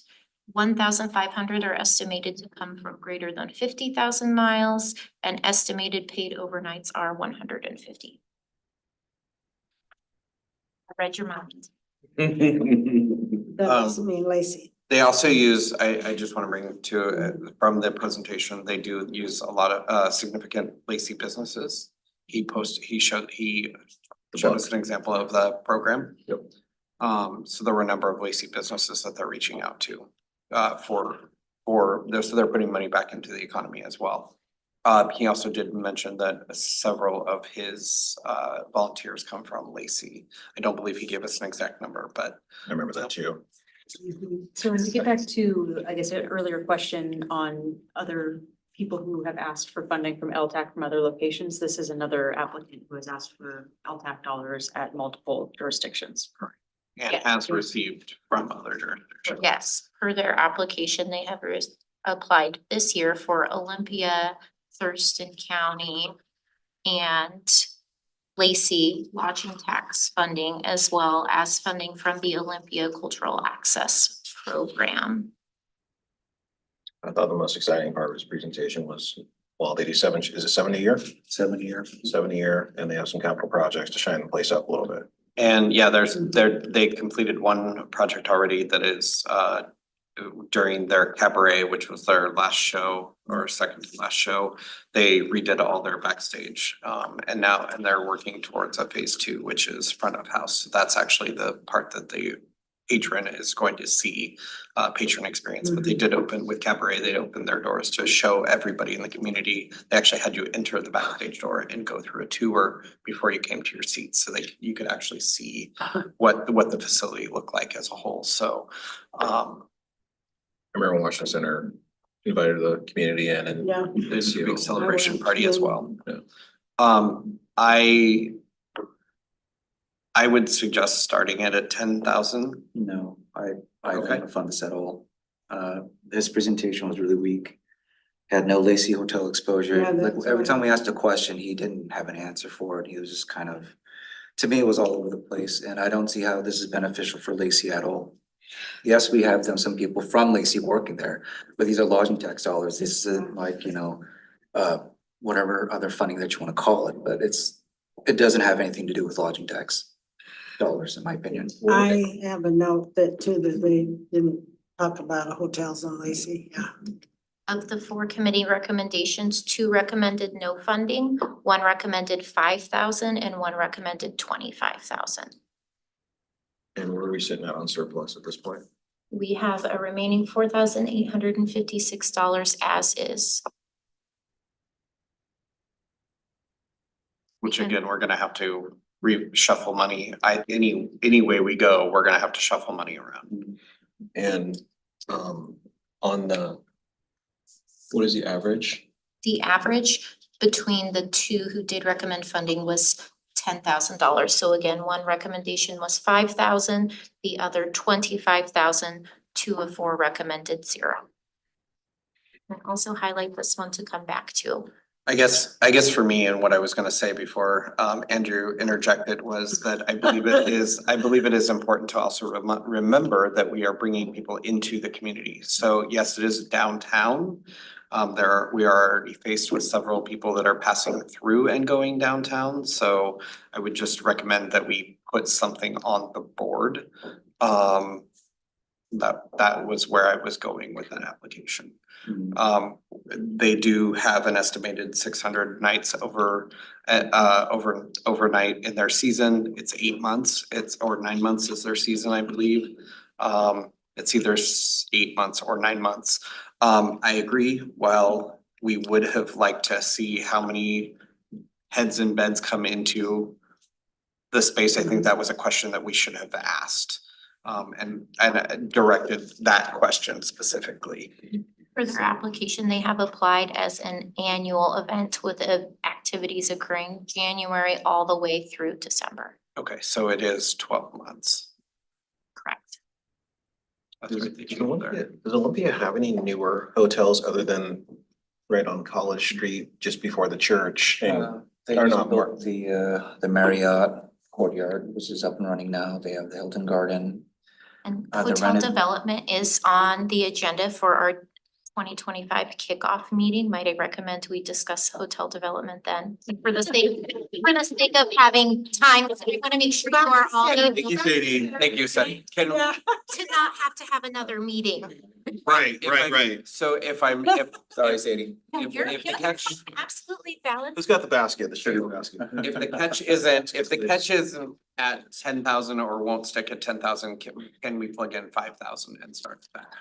I'd be more comfortable at like 2 at the moment, just because, again, I don't see it being beneficial for the Lazy hotels. Ruth, I agree. what do you agree with? 2,000 to start with. Cause I don't see it beneficial to Lacey. I didn't hear it. I didn't hear that from him. That's my notes. I can do 2. I'd rather do 5. But I can do 2 and revisit. What I will do is highlight this one for a revisit at the Yeah. end. Okay. She's Okay, keeping can we us put a on track. placeholder of 2,000 in just for now? Can we change it to red? Just kidding, you do not have to change it. It's just my sense of humor.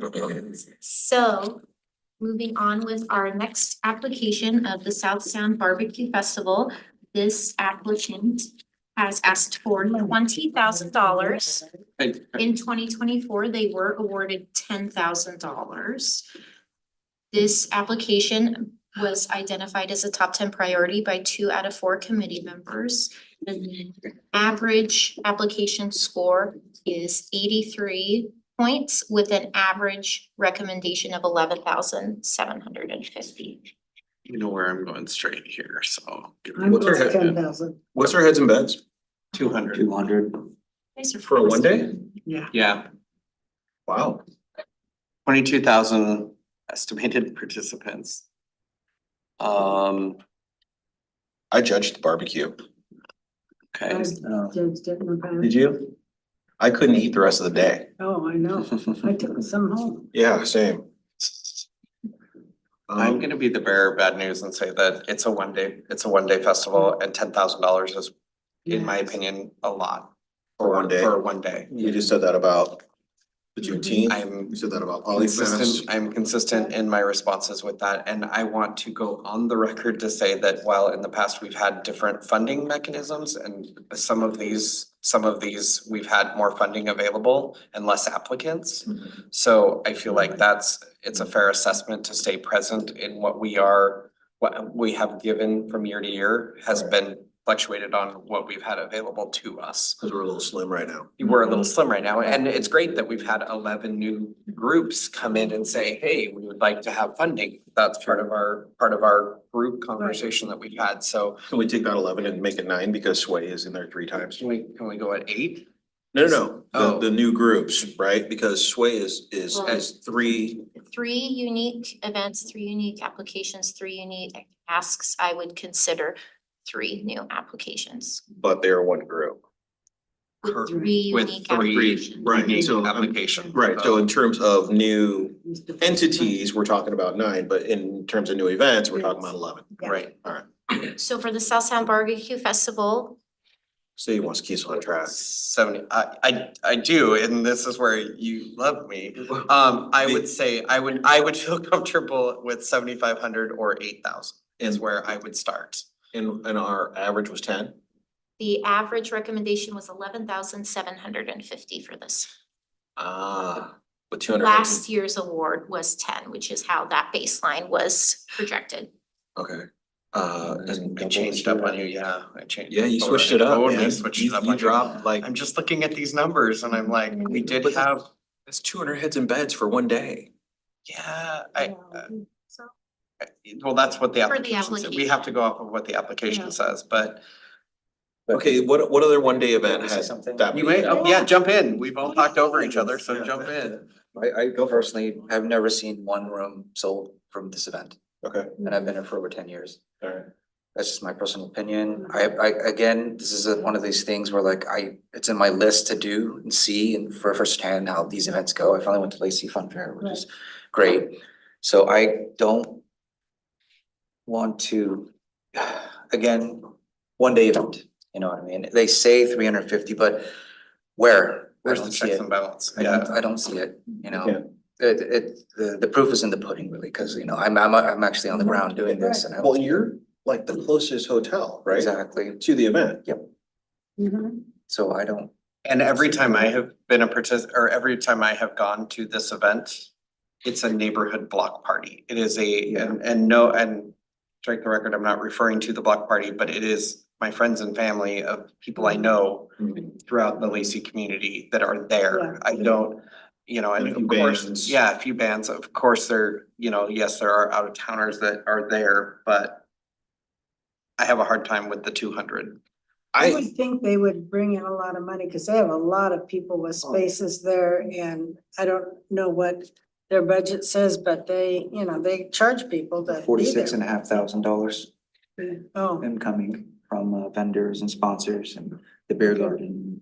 The thing I like about it the most is the attention it draws to the barbecue vendors. mhm. And they're, you know, not all of them have brick and mortar. Some of them are just event. A lot of them are just competition barbecue Yeah. pit masters. Right. And that this is their weekend jam. This is what they do. They travel the circuit of pit masters. Yeah. Of the 4 recommendations, the lowest recommendation was 5,000 and the highest recommendation was 20,000. I would love to see us start at 8,000. I'd be willing to go to 10.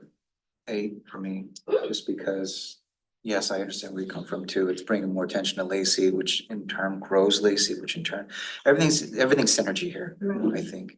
So I'd be more comfortable at 8 at the moment. Ruth, you wanna break the tie? Well, okay, I'll say 9 then, because I was really going for 10, but you know, in listening to the conversation, Flip a coin. no, I understand. I can 8 highlight this one to return to as Well, well. Yeah. let's see what, but can you give us a start That's number though? $2,000. A start of what, I'm sorry? Let's look at the. I said whole 9. at the end. Can we keep it at 8 and then just see what's left over? Okay. We're almost toward the Yeah. end. We're almost making it to Yeah. the bottom. And We might be here a couple days. We might have to call in for dinner. Curtis, we I'll buy. are a little over the halfway point. I would like to offer the option of a 5-minute recess You wanna do before we that? continue. I with was this hoping, committee. I was hoping we could just rally if we- through and yeah, then we can take a break. And then do the 5 after the power through. Absolutely. This is just starting to get fun. My goodness, and then we'll leave the final number and we'll go, okay, now what? No. So We're doing really. keeping the good funding flowing, we are, that didn't sound as cool out. Just keep going, Sadie, just keep going. That's right. Push through. She's Application gonna wanna. is the SWAE Night Market at Ricardo's. This is a first-time application with an ask of $21,000. The average recommendation for this was $7,500. This application did score an average of 98 points. I've been to this. I have to. I thought it was cool. It was a good vibe with some, It was crowded. I mean, when I went, it was totally crowded. And the estimated overall participants for this event are 32,000, with 8,000 traveling greater than 50 miles or more, and an estimated 100 paid overnights resulting from this multi-currents activity. so, okay, so I was gonna say you cannot fit 32. And if you take that 32 and it's broken down into 14 different segments, is that right? This dates of was activities, It's just right. Once a month, This was 12. Oh, this is the 12, not the 3. yeah. every month providing opportunities. So 1 monthly occurrence for the 2025 season, so 12 Right. total events. Full events, once a month, 34,000 people. An estimated 32,000 Two.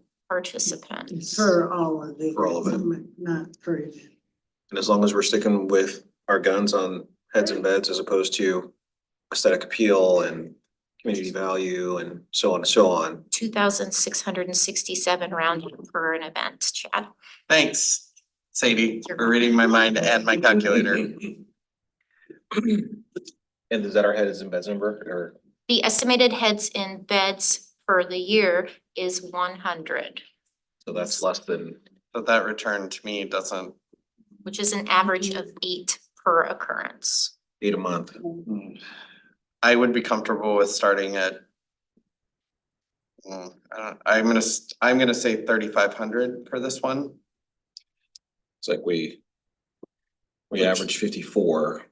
35 would give us put 6,000 in our surplus. To clarify, the average recommendation was 7,500. Oh, I'm 50 looking on the far right. So this number, again, for any applications in this option that didn't receive 2024 funding, the remaining balance was divided evenly on a straight line scale. Right. So that is why the 5,400 is slightly less than the average recommendation of 7,500. Okay. I'm comfortable at 3,500.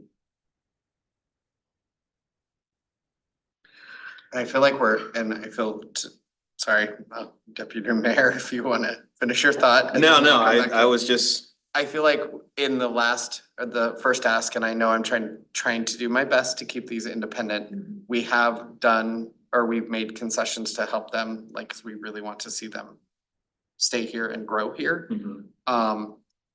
So I'm trying to, even though it's 3 specific asks, I'm trying to do my best to fund everyone possibly, right. or help as many people as we can with the funding that's available to us. And so there's just not a lot of heads and beds on this one. Did you say 25? 8 a month. 8 a month for 12 months. With an overall estimation of 100 per the calendar year. 8 and 12 made 96, so 333 continued. Okay, I'll just throw this out there, 2,500? I Sure. think we're already at 35. You're at 35? We have 2 at 35 and 2 at 25. We can also, I haven't given a number yet. oh, I thought you did, I apologize. No, you're good. Soon that, I was gonna say, I'm fine with 35. It's less than the 54 that's on there, and it's definitely less than the 7,500 that we all aggregated to. Mhm. So that would put our surplus $1,900 higher. And the recommendations for this event were 2 at 10,000 and 2 at 5,000. Really come down. it's totally has, Yeah. ran out of that money. Yeah. Yeah. Yeah. Am I hearing 3,500 and come back to? Let's just be in the middle and call 3,000. 3 grand. Yeah. I'm comfortable Yeah. with 3 grand. 2,500, 3,500. Thank you. You need to revisit, Malcolm, or you? I don't. But I see the potential in them and everything. Yeah. I It's do. just like, again, we gotta look this through the eye of, lodging Lodging tax tax. dollars. And there are some other And the funding potential for opportunities coming. Staying. down the pipe. One day event, it's not. Is there a way just to let, what's the name, Dan? Jason? Jason. No, like, Yeah. where he would get a lot more funding if he would just throw like multi-day events and more heads and beds. I think that when we discuss later potential workshop topics, if this committee would like to provide feedback or items to discuss at the workshop, that might fit well with that. Okay. Excellent. Well, the next application is the Yes. Lacey South Sound Chamber Winterfest. This application is for $5,000. This applicant received $2,500 in 2024. The average recommendation for this is $3,500. And the average score was 70 points. Which put them at 2,500. Correct, and because this received funding in 2024, the base of 2024's award was applied for this funding recommendation. You guys go to this one? Huh? You guys go to this one? 1 year I did. Did you like it? It was when I was up at the hotel up on the hill. I didn't get there last year. Was that a hotel? Well, it's not a hotel anymore. Oh, I think man. it's trying to be a, This is the red line. The- Winterfest I was asked at the because- red line. What a great idea, right? Like have it at a hotel. Hey, you shouldn't be drinking and driving. You should just stay the night, yeah, right. right? Estimated was, I think- attendees, So what I envision this one to be eventually is like the Bear Czar or the Olympia, because they're moving to a high school.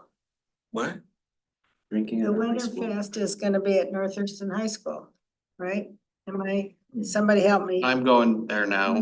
Sadie's. yes, North Thurston High School in Right. Lacey is the So I location envision it proposed. really growing. And if it does grow like the bear, I don't know if you guys have Czar- ever Bear- been Bear Czar. Czar, yeah. Oh my goodness sakes, that's crazy. So anyway, Estimated attendees are 600. Of those, 150 are estimated to come from greater than 50 miles and 25 are estimated paid overnight stays for this application. 25 for a one night. I'm 2,000. Didn't we just come off of a one night that had 200? mhm.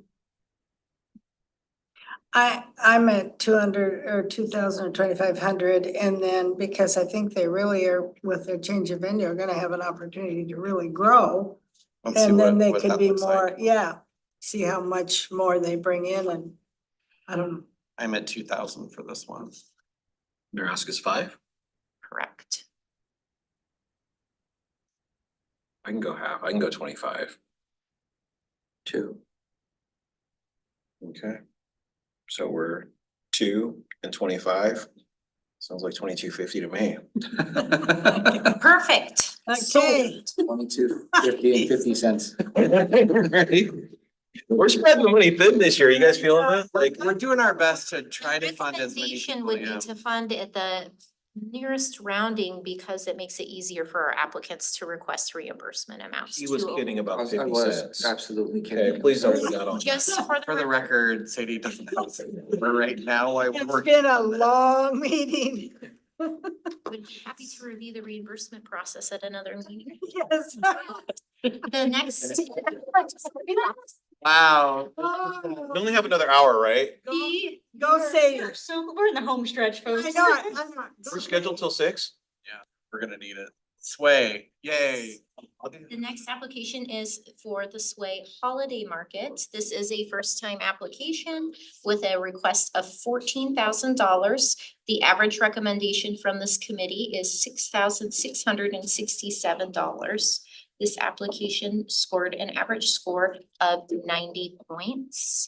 And the estimated attendance is 7,500 participants, of which 2,625 are estimated from 50 miles or more, and 75 are estimated paid overnight stays. And this is again, another one of those multi. I wanna say this one was the 2, this one's 2. Okay, this- okay, so there's 2. I would be comfortable starting at either 3,500 or 4,000. I was at 2,500, honestly. Okay. Yeah, I was gonna be at 4,000, but I wouldn't mind I'd be willing to drop down to 35. Andrew, what were you at? I'm sorry. I was at 2. 2. But that's okay, 3,500, I mean. Well, it would be 2 events, so, That would be Yeah, 1750 apiece. right. Sure. or 2,000, so it'd be 1,000 apiece, 1,000 each. Let's do 2,000, 1,000 apiece. You know, And placeholder. how they did with it. Excellent. Yeah. So Maybe they the can revisit. recommendation, We can revisit. I mean, it's only 75. And we're not gonna have it, you know, Stays. the downside is we're not gonna have a whole lot of new rooms between next season and this season. right? Even though we are trying to attract, you know, more rooms. Depends on what dates everything is. To the area. Map it out on the calendar. No. We will have a more up-to-date update on hotel progress in 2025, once we have some updates as well, so. Hawkesbury is supposed to be, Yeah. getting some things happen. So committee members, again, City has another presentation where she's gonna go into kind of some thoughts for next year and what to bring. And that's certainly one of the things we've identified as a future conversation to bring before you all Gotcha. for conversation. Thank you, Shannon. Thank you, So Sadie, Shannon. the next application is for Ole Soccer for the 2025 season. This application is for $50,000. Mm. This applicant was awarded $39,000 in 2024. This committee's average recommendation was $38,750. 3 out of 4 committee members did identify this as a top 10 funding priority. And this application did have an average score of 103 points. Their heads and beds was really good, wasn't it? Yes, their heads and beds was very good. It was 10,000 participants. It was estimated 1850 Mm. overnight.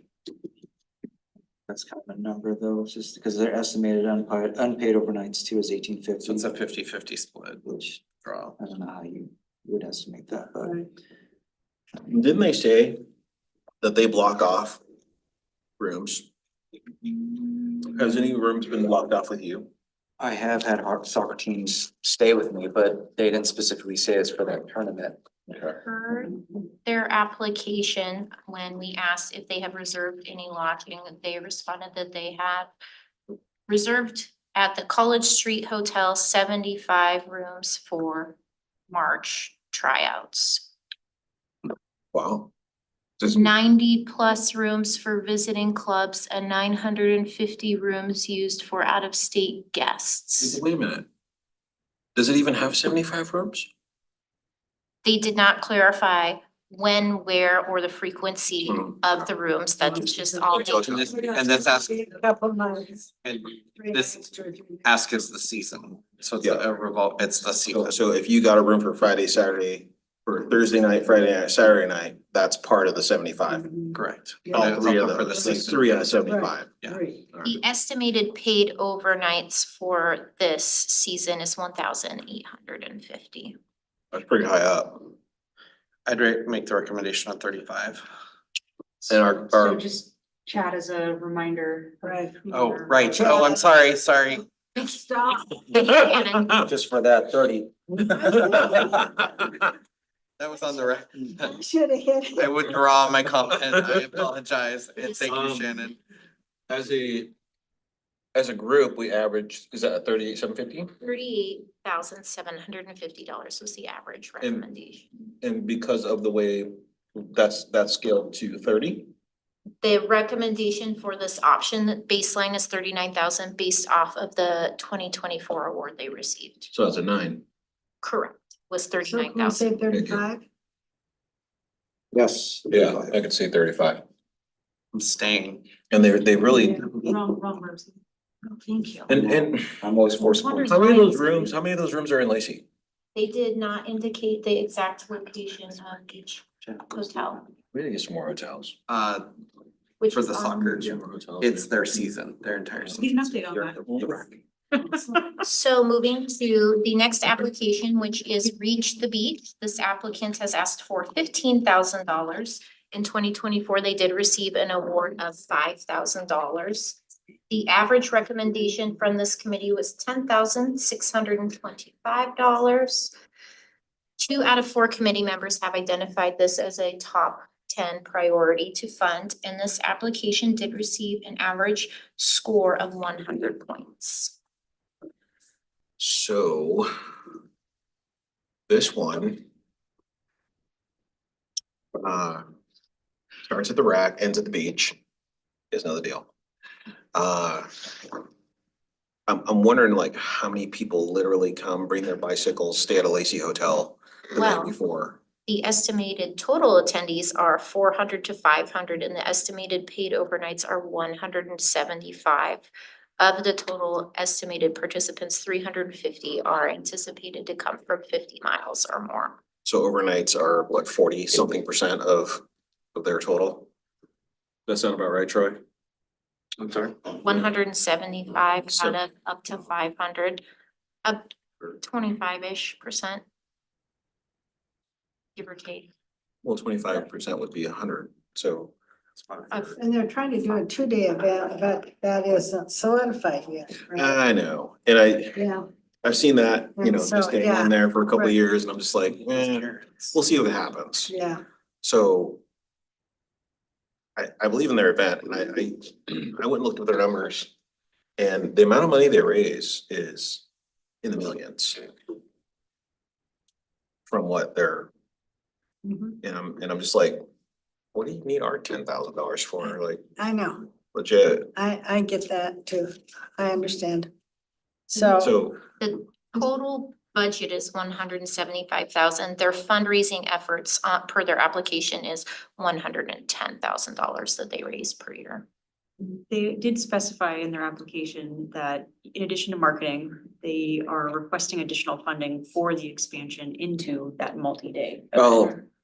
okay, so they're like, hey, if you, with this, we can really solidify our multi-day event. Their intention for funding use would be to expand the event. And they suggested that their multi-day event, the middle of their event would be Lacey. They proposed 3 routes during their in-person yeah, right. presentation last week, which all had locations throughout Lacey. Yeah, 2 of them were like Lacey's in the middle. The third one, she talked Right. in a circle that I I was like, I think that third one is actually just a circle. It's like a Mhm. figure 8 circle. Yeah. But I think Okay. if you read the application, it does say additional funding will support planning and implementation with Lacey as the overnight location. So Yeah. just pulling from what's in their application. and if the overnight location is Lacey and the start is the rack, then the likelihood that someone would stay as close to the rack as they could is very high. Even though we don't have a whole lot of hotels next to the rack, which is Right. crazy to me. Right, You know, DR Horton's moving in next to the rack to buy their stuff. I'm just I like, know. that should be a I know. hotel. right. Okay, there I said it. So what? So DR Horton's building 186 houses across the Yeah. street from the rack. Oh, Where the mushroom was. factory used to be, Yeah. they already knocked everything down. That should be a Yeah. hotel. So in this So what's- example, the baseline recommendation is $5,000 because of last year's $5,000 award. However, again, as a reminder, the average recommendation was 10,625. Well, we definitely appreciate you keeping us on track because we, Yes, I would recommend 5. I would go 10, honestly. You would then. Yeah, just because if it's gonna go, it's just something that, it looks like it's more of an investment than, an upfront, you know. and their overnights at 175 for a 1-day event. Yes. Mine was 7,500. I would do 75. I'd do 7,500 and I can see our Okay. surplus from here of 14, so that would bring us to a surplus of about 12. We can highlight this to come back to in the event of additional available funding. I don't need to come back to that one. Does anybody need to come back to this one? Well, if we sprinkle some additional funding over, I just am concerned with I think we have 7 on the board right now that are coming back for additional True, review. it's true. So, and I don't want to raise false hopes where I feel like I'm not going to budge or change. I'll just be very honest. Okay, While I love no, it, he's I right, love he's the right. We concept. just don't, yeah. So I have a $7,500 for that. Our next application is for the Olympia Funk Off Festival. This is a first-time application with an ask of $15,000. This committee's average recommendation was $6,000, and this application did have an average score of 95 points. So kind of right down the middle. Mhm. And this is an event that is another downtown Olympia event. Yes. You guys know I'm a musician, so I'm in favor of musical events. It's just not in Lacey. There's no part of it that's in Lacey. Well, Or is there? possible. They say there was outreach opportunities, because remember, this is a weekend event, and most of the musicians come in town. So they could do one-off. If there was space available, they could do one-off, like teaching master classes. Again, But though, the until- committee should evaluate what's in the application. Right, but that was Um, something, that was something that was also brought up during the presentation, so that's It why was. I wanted to bring that up. The estimated attendees for this event are 1,200, with roughly 500 coming from 50 miles or more, and an estimated 600 paid overnight stays. I would be How do you willing. get 500 and then 600? Well, I'd be willing. just because someone travels from 50 miles, local individuals may choose to stay, right? So if somebody's only from 20 miles or more, but they're gonna stay the night, that's would likely account for the discrepancy, We have so. a recommendation for 2,500 from two, I believe, maybe three of us down here. Yeah, Three of us down here for 3 at 2,500. 25? Alright. It says in 2025, they plan on doubling the event and they're gonna need more hotels. The DoubleTree hotel is sold out already. This is their first ask This is their first ask. and they Yes. sold out already. Yeah, the DoubleTree, and they're looking for more host hotels, but they're gonna go somewhere closer in the downtown. And during their presentation, they did say that they were sold out in certain Mhm. tiers. We just don't have a venue in Lacey that would suit any of their needs. Is that what the deal is here? Like, we don't have a bar? Cause I know, and there's, there's drinking. I'm going back to Okay. what Sadie said, or sorry, the other Sadie, how about Shannon for the win, that we just don't, we have to stick with what's in their application. We do, So and am I and hearing- as we try to stick with their application, I'm trying to think of how can we get some of that here, right? So like Olympia has all the ballrooms, dance rooms, places like Nicole's where like you can have a band and drinks and a dance floor. And I don't think there is any spaces in Lacey that really are like that. If we build it, they will come. Let's build a big So theater. with that, I'm hearing $2,500 still for Olympia Funk Off. Yes, correct. Excellent. Our next application is Capitol Lake Fair. This application is for $14,000. Last year, this applicant was awarded $7,500. The average recommendation this year is $3,750. And this applicant did receive an average score of 78 points. Hold please. Yeah.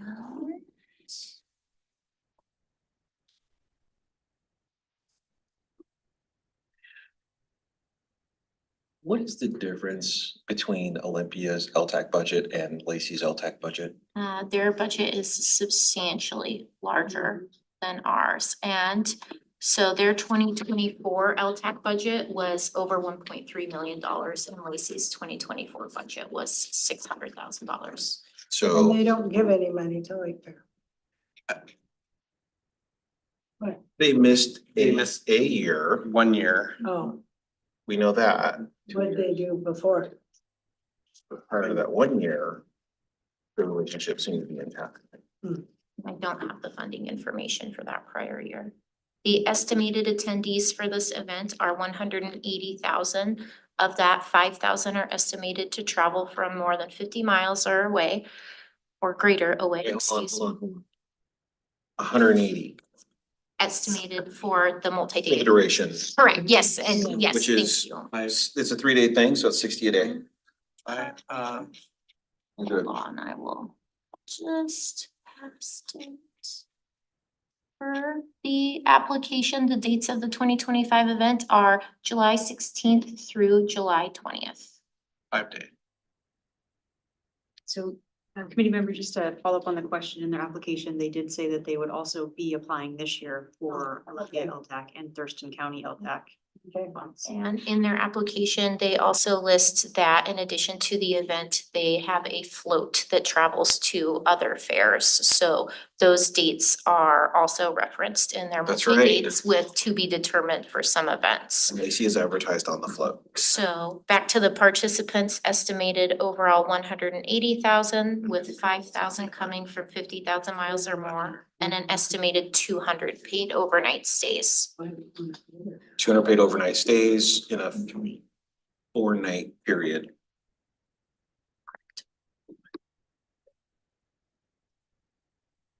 That sounds good. Float. I'm comfortable with the 7,500. The 7,500 would trim $5,000 out of our current surplus. So FYI. right now, Deputy Mayor, they are filled in at 7,500 and the remaining available is 13,000. Okay, that 7 looks like a That 2. baseline, and to I know. clarify, you were probably looking at the average recommendation, so. I Okay, would stay at that funding recommendation. Mr. Shin. No, I don't know too much about this one. I didn't like that they required, if Lacey wanted to be any of the host hotels, that they required a shuttle from us. Kind of irked me a little bit. I mean, we're not an airport property. We don't have shuttles on hand, you know. Just the overhead and the cost to do something like that would just be, wouldn't even make it worth it for us to even, do that. What if there's a partnership with Intercity Transit, since they do that for, I guess it's. Back in the day with the Jazz Festival, they did something like that, I believe, at 1 year, but I don't know. I mean, whatever you guys decide is fine. I'll The go with it. recommendations from this committee, 3 committee members recommended a $5,000 award and 1 recommended $0. So that's a 7. So 7,500 again was their award from last year. So we have 2 on the table. We have either 75 or 5. Three of the 4, I'm at 5. right, yeah, I'll take 5. because I forgot about that they said about shuttles, and so that's leaving us totally out. Yeah, my thing here, I wrote down, is it seems to benefit Olympia way far more than it is Lacey. So maybe off season, we can establish a relationship with Intercity Transit because it seems like they're saying there's not just these guys, but there's a couple who are saying, if you can get them from there to there, we can host over here. Oh, So what I can do, This isn't the only one. gotcha. Deputy Mayor, is note maybe transportation as an item for discussion at our Yes. 2025 meeting Yeah, for further because- review. Yeah. Excellent. So for this, we have settled on $5,000 for Capital Lake Fair. Is that what I'm hearing? Right. Excellent. For the next application, down to the last 2. Well, before you move on, when you do put transportation on there, can you specify Intercity Transit? Yes. Okay.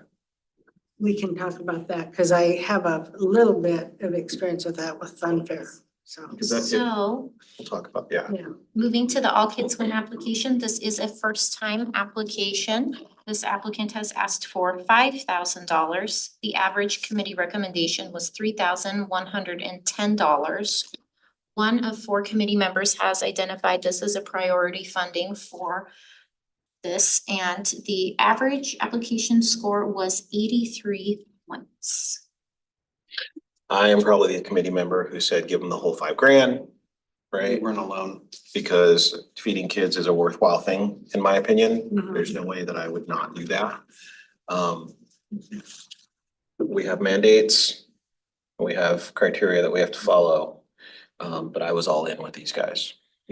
I'm a big supporter of All Kids Win, but heads and beds thing, can we put a placeholder of 3,000 in there? So we said 2,500, but. For this, Yeah. 2 committee members recommended funding of $2,000. 1 recommended funding of $3,441, and the other recommended a full $5,000 award.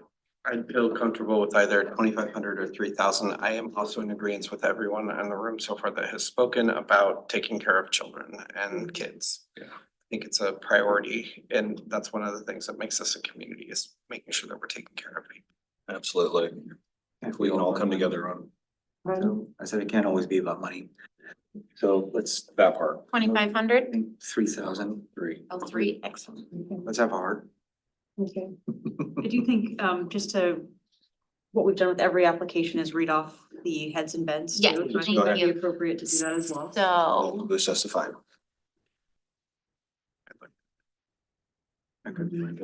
So the estimated attendance for this event is 175 participants. 0 are estimated to travel from greater than 50 miles and 0 are anticipated to have paid overnight stays. And they've done it once. think 3 times. I think they, Is it? they converted another event to this thing or something, or? Manual. I don't think recall what they stuff did said it about last that. year. I know. I thought that was thinking this was maybe the third time. Your application just says it's an annual Annual event. I'm unable to quickly find how many years. All right.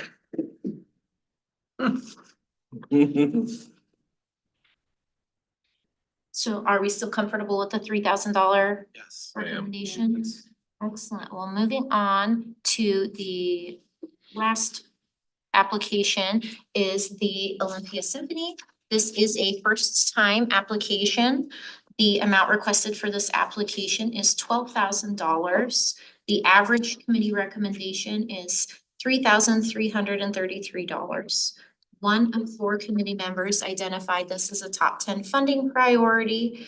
This application did score an average score of 78 points. The estimated participants are 9,560, with 750 estimated to come from greater than 50 miles. The estimated heads to beds paid overnights is 300 for this. And you will see in this baseline example, $0 was recommended because for this event, greater than 2 did not recommend funding. And for awareness, this application actually only had 1 committee member recommend funding, and that funding recommendation was $10,000. The other 3 recommended not to fund at all. I don't see where it's promoting Lacey, and none of the events are held in Lacey. I don't think people are gonna stay overnight. That's my opinion. Same. That's the one thing I wrote about. Right. For this is, needs to come to Lacey. Right. That's it. And I think she did talk about maybe doing next year or planning something to do something in Lacey, but until I see that in application. Sorry. Yeah, There are Right. 300 paid overnight stays in And their Olympia. season. Oh, it was Olympia. Okay, I apologize. Yeah, Yeah, yeah, I didn't see a Lacey benefit in this one at all. Yeah. And, you know, as much as I love music, being a musician and, you know, like promoting anything where live instruments are being played, I didn't see any overnight stays for us, and I didn't see a whole lot of benefit for the city itself. Yeah. As a whole, so I didn't put any funding in there. I Are agree. we in agreement to not fund this event? Mhm. Yeah, I think we are. So we have now done the first run through of recommendations for awareness. With the use of 50,000 in reserves, there is a remaining balance of $15,466, which this committee may choose to leave in reserves or redesignate for funding. So- Well, I thought it was 5 o'clock right now. Can we take a Literally 5-minute 5:30. recess? Yes, would we like a 5-minute recess? Can we start a Yes. 5-minute recess? We are really, before 6, I gotta take my girls to. I think we're gonna get there. I think Yes, we're gonna and get there. Andrew, finish the funding, but unable, what I can do is you have these presentation materials, so when we are discussing recommendations, you can always email, follow up your recommendations for that portion. So I am going to go ahead and start a 5-minute recess for this committee. Okay. Andrew, what is your timeline where you need to be out? Oh, I need to be up by at least, let's say 5:40. So should we just continue on then, or what? No, it's okay. We can break. I don't think it's Let's gonna take take 5. longer to. Yeah. At least somebody stand up.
That was sad.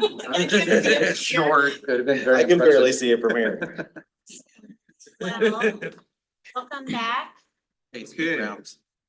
So we will pick up where we left off. And what I have indicated here are that there are 5 high priority options. I'll zoom in, don't worry, that needed readdressing to pick funding at all. So currently, as is, we do have 15,466 left of the $50,000 additional reserves that we can use to make adjustments at this committee's discretion. So I will start with the highest, well, the first one that this committee indicated to revisit, and that was the application for the Lacey South Sound Chamber Visitor Center funding, which we used $35,000 as a baseline. As a reminder, this application's request was for $70,000.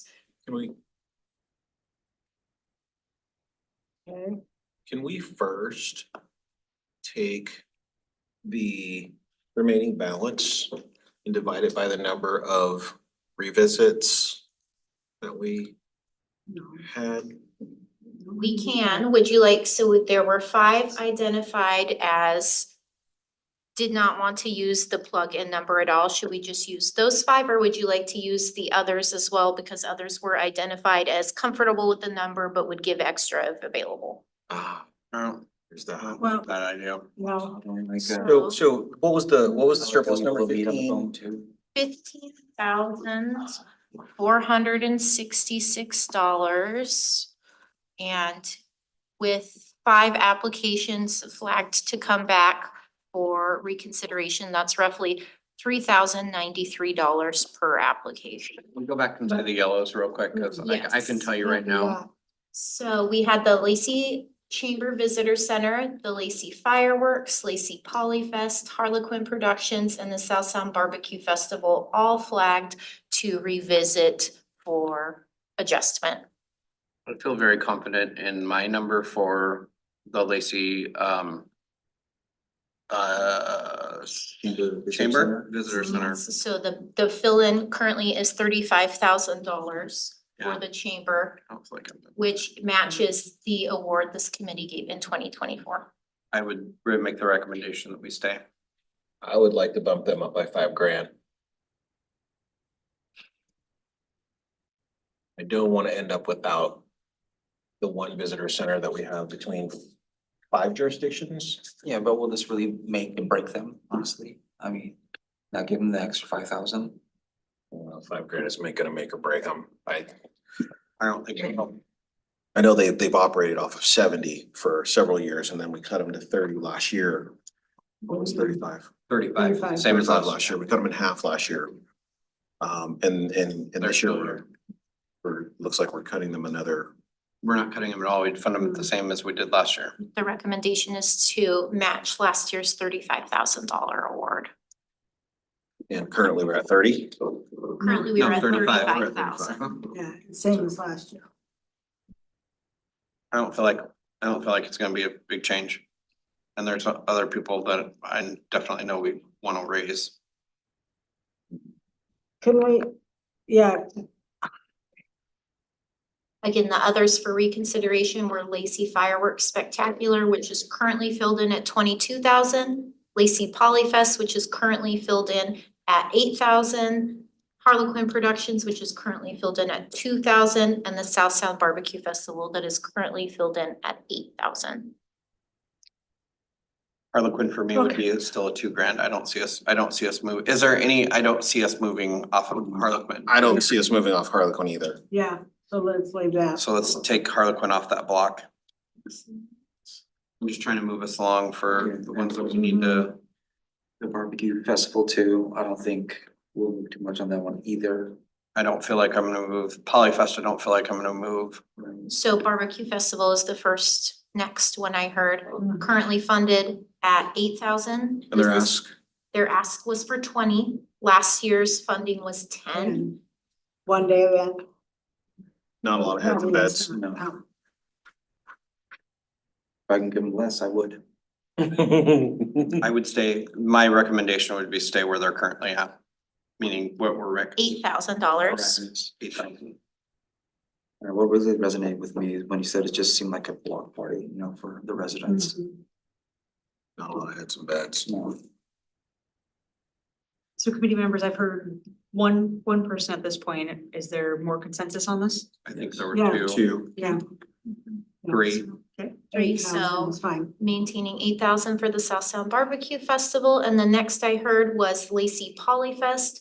Currently, this committee has plugged in $8,000 for Polyfest. The ask was $13,421. Average recommendation being $98.55. Just to remind the group, this is the one that Ruth had flagged as where they're asking to fully fund their budget of Right. 13,421, if I'm correct, Correct. which was a flag for both of us. Right. And while I think it's an awesome event, I think it's really hard for us I think it's very dangerous for any group to be fully funded by it. And we were also, side note, wondering if they fully understood that question. But they Yeah. did put it on there twice, 14,000 something, right? 13,400. 421. 421. So that's a learning thing for next year. And that's also what we Yeah. can put on the work, Right. like with the other group, we can ask Sadie to put that on a recommendation or a note Wow. for. It's what's in the application that we have to look at. A clarifying application question, noted. So for the 8,000, are we remaining? I'm a remain at $8,000. Two, I'm 9, Yeah. 8. 3 at 8, majority wins. sold 8. Excellent. So next is the Lacey Fireworks Spectacular. This is filled in for $22,000. The ask was $25,000, and last year the amount awarded was $22,000. That's a 1 day with how many heads and beds? 0? No, that's incorrect. I know. You almost had me for a second there. No fun. I'm also fine with leaving it Yeah. where. The estimated paid overnight stays for this event are 10. Which is basically none, to me. There are 2 on the table for keeping it where it's at.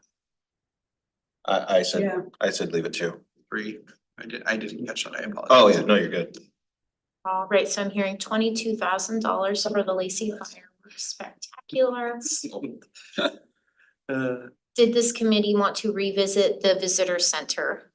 I'm comfortable with the visitor center. I swear in my speech, I am I'm comfortable with where it's at where too. it's at. Excellent. Others indicated for revisiting with extra funds available for the regional athletic complex, which is currently at $175,000. The South Sound Block Party, which is currently at $7,250. The Olympia Harbor Days Festival, which is currently at $2,500. I'm gonna pause you there. I'm gonna make the recommendation that we keep the 2,500 for the Harbor Days. I don't see that number changing in my book. I also don't see Chris Kringle changing. Which is currently It's only gonna recommended. change if this doesn't happen for me. I would go to 7,500 on block Which I know you party. guys are gonna do. Committee members, maybe if we could stick to Sorry. one at a time So too. starting with Harbor Days, yes, Harbor Days So Harbor currently Days is 2,500. is currently 2,500. I feel confident about that. I'm saving the ones that you're referring to for last, Ah, so. gotcha. 'cause I'm comfortable at 2,500 for Harbor Yeah, me Days. too. So I'm I'd hearing a like to see- consensus of 25. The next was going down to Chris Kringle, which again is currently at 6,000. I'm also, We didn't actually stop on block party. no, have we did not that gone with- back to we're block going- party We're going yet. back. All right. So continuing with the Chris Kringle market recommendation of $6,000, how would this committee like to? I'd keep it there. I'm fine with it being there. Sure. What was their ask? Their ask was $9,500. In our current surplus? It's currently 15,466. 15,466. How many more do we have to visit after 1, 2, 3, 4, 5. 5 more after this? So maybe I'll jump, tell you my strategy. I'm thinking about, Might I recommend, since we have a committee member who needs to leave shortly, that he provide any input on any Yeah, we can do changes? that. Yeah, mine might I think it's influence good where it his- is. Mine might All influence of it? his, so. Just leave it the way it is, have a little surplus, I can't talk straight. Leave a little meat on the bone. And for next year, when they come back a little more prepared, I just feel like that funds can go towards that. So it's in savings, is what I like to think of it as. Okay. Chad, you had some. I was thinking of moving the RAC to fully funding, because we know that that is a big one for us, and we know that that one has a lot of heads and yeah, beds. right. I'm sorry, I don't- Sadie, where are we at on that? The regional 175. athletic complex asked 180,000. We have currently 175,000, so that would be. I would, yeah. I would move them. Yeah. Which takes us down to 10. Yes, I would, Yeah. So the remaining difference is 10,466. Mhm. and see. My big thing is we know that we're gonna have money coming back to us from a group that has already indicated to us We're- that they're not going. Anticipating that there may anticipating- be a remaining Right. balance, Right. but my recommendation would not be to. I'm Count on it. stating that even if we sit where we're Yeah. at, that to me says that there's would be 10 grand plus, so I'd rather see us committee members wise. Reallocate spend the 10,000 that's there, put it out there, make the community grow if we can if possible. My recommendation would also give the block party, since that's a big sticking point. I would challenge the committee to go at least 8 or 8,500 if you're not willing to give them the 10. I think that that's something that we need to invest in. It is heads and beds. It's not gonna change the venue spot. But I'd like to see her continue what she's already told us that she was gonna do, which is push the Lacey hotels. And I think with more funding, I mean, artists are expensive. Yeah, but it's not in the application though. The current recommendation. She told us when she was online. Yeah, but we were talking interview. about it needs to be in the The current application. recommendation is 7,250. The application was for 10,000, So 7,250. correct? I'm willing to go to And then some. 75 on that and meet Yeah. them the halfway mark between what they're asking and what we did last year. Mhm. As we just, continue to grow this relationship. And I'm hoping that we get, Yeah, I know that 7. they've made steps towards us on their website showing like the venues or the hotels in Lacey and so on and so forth. And now maybe we take another step towards them, meet them halfway and go to 75. I'm thinking maybe next year we can, maybe we'll do a full 10, but I definitely want to meet them halfway between where we were last year and what they asked. 75. 75.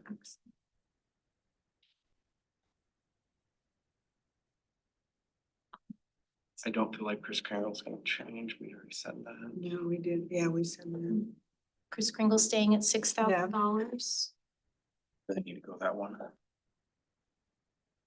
So. Go that one up too. Go with that, Chris. Other Christopher thing. events identified to revisit with a surplus were Juneteenth, and that was a $10,000 ask.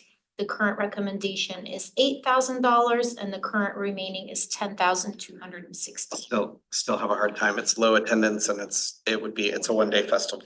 It's 1 day versus 2 and not a lot of heads in bed. So and if we're talking about, yeah, same thing. I'm stuck on the festival. So I don't see us changing Okay. Juneteenth. And then there's 2 beyond that, right? So to wrap up Juneteenth, I'm seeing some head nods. Am I indicating staying? Yeah. Excellent. So the next one on the list to revisit were the SWAE night market at the depot. The current recommendation is $8,000. The application ask was $40,000. And the current remaining available is 10,216. Yeah. No. So 10 grand would be 25% of what they asked for. Yes. I think we should stay. I'm not comfortable changing sway or SWAE. Night market at the Night Yes. market. Night market. Sway. Yes, Sway. it's- It I is believe sway, that, okay. yes, sway, which does not stand for anything Mhm. other than fun and good times. But your point, it is the night market application specifically, to clarify it's why. Right. And the night market, It's a Friday night thing, right? It's where Right. they had the Yes, Right. Dick's truck and all that stuff like that. Was that them or was that us? well, That was the depot, was the That was the city depot west. And they're currently contracted Contracted with the with city. the city, so it's a. But is there a difference partnership. between the night that we do it and the night that they do it? No, it is. It's the the same. same. Okay, so it So was so I, packed, you guys. I've seen Yeah, I 3 know. head nods to remain. Is that 3, please stay at 8,000? How did we get Dick's there? That is a great follow-up question for our applicant and a future date. He's the one that got it, I think he said. Didn't he say he got it? Yeah, he said he got He it. got it, here. They're coming again, but let's go on. I'll tell you So that later. seeing 3 head nods, 3 yeses for That 8. 10, if anybody would help me with that. Let's move to the next revisit and then come back at the very end. So the next revisit would be the Sway Holiday Market, which is currently at 2,000. We had Yeah. an ask of 14,000 and a remainder of 10,216. So that one is twice a year.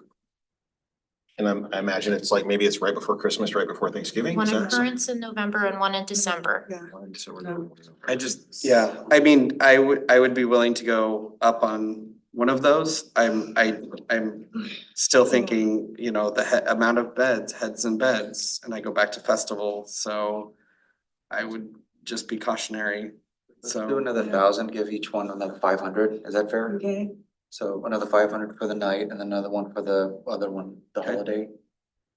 Is that fair? So 8,500 and 2,500. Sticking with the holiday market, 2,500. Yeah.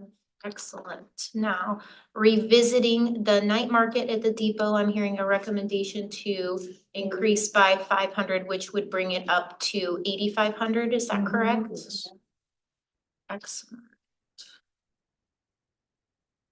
So currently the remaining leftover is 9,216. There are no additional recommendations. Would this committee like me to just go down the list with the current recommendations? Sure, let's do that. Or does anybody have one that they know they would like to revisit? Perhaps before just revisiting that too, it's just good to emphasize that right now with the $10,000 that are remaining, this is coming from reserves. So this was the 50,000 that was Oh, pulled yeah. aside. So just That's making sure So it's 40. awareness, it's 40,000 of reserves Right. at this We're point. we're using for this year. Yeah, so, yeah, This that's is good. I'm So actually then- good at stopping here because Yeah, I am too. feel like I feel like we've done a really good job of like going through this. I feel like we've done a really good job. We've also done something that we haven't done always, which is tapped into the reserves. And we're being judicious with our reserve money. Yeah. So That was- we'll still have about 10,000 of the reserves that we can use. Yeah. Yes. That's good. Good. Which brought us to 606 instead of 616. Mhm. correct. All right, so what I will do is read through one last time all of these recommendations and have Troy make sure the math is mathing. So this committee is recommending $100,000 for Experience Olympia and Beyond, $20,000 for the Washington Center, $35,000 for the Lacey Chamber, $180,000 for the RAC, $17,500 for Lacey Makerspace, $40,000 for the Lacey Museum, $10,000 for the Lacey Cultural Celebration, $18,000 for Lacey Spring Fun Fair, $22,000 for the Lacey 3rd of July fireworks, $18,000 for the Lacey and Tune Concert Series, $7,500 for the South South Block Party, $8,000 for Lacey Poly Fest, $13,000 for the Washington State Senior Games, $17,000 for the Thurston County Fair and Event Center, $2,500 for Olympia Harbor Days, $6,000 for Kris Kringle Market, $5,475 for the USSSA National Tournament, $8,000 for Juneteenth, $8,500 for the night market at the depot, $2,000 for Harlequin Productions, $8,000 for the South Sound Barbecue Festival, $3,000 for the night market at Ricardo's, $2,250 for Winterfest, $2,500 for the holiday market, $35,000 for Ole Soccer, $7,500 for Reach the Beach, $2,500 for the Olympia Funk Off Festival, $5,000 for Capitol Lake Fair, $3,000 for All Kids Win, and $0 for Olympia Symphony. Correct. Is that correct? Chair, can I get a motion to put this recommendation for budget consideration? So moved. Second. I think you must have said. You actually have to. Okay, fine, I'll do it.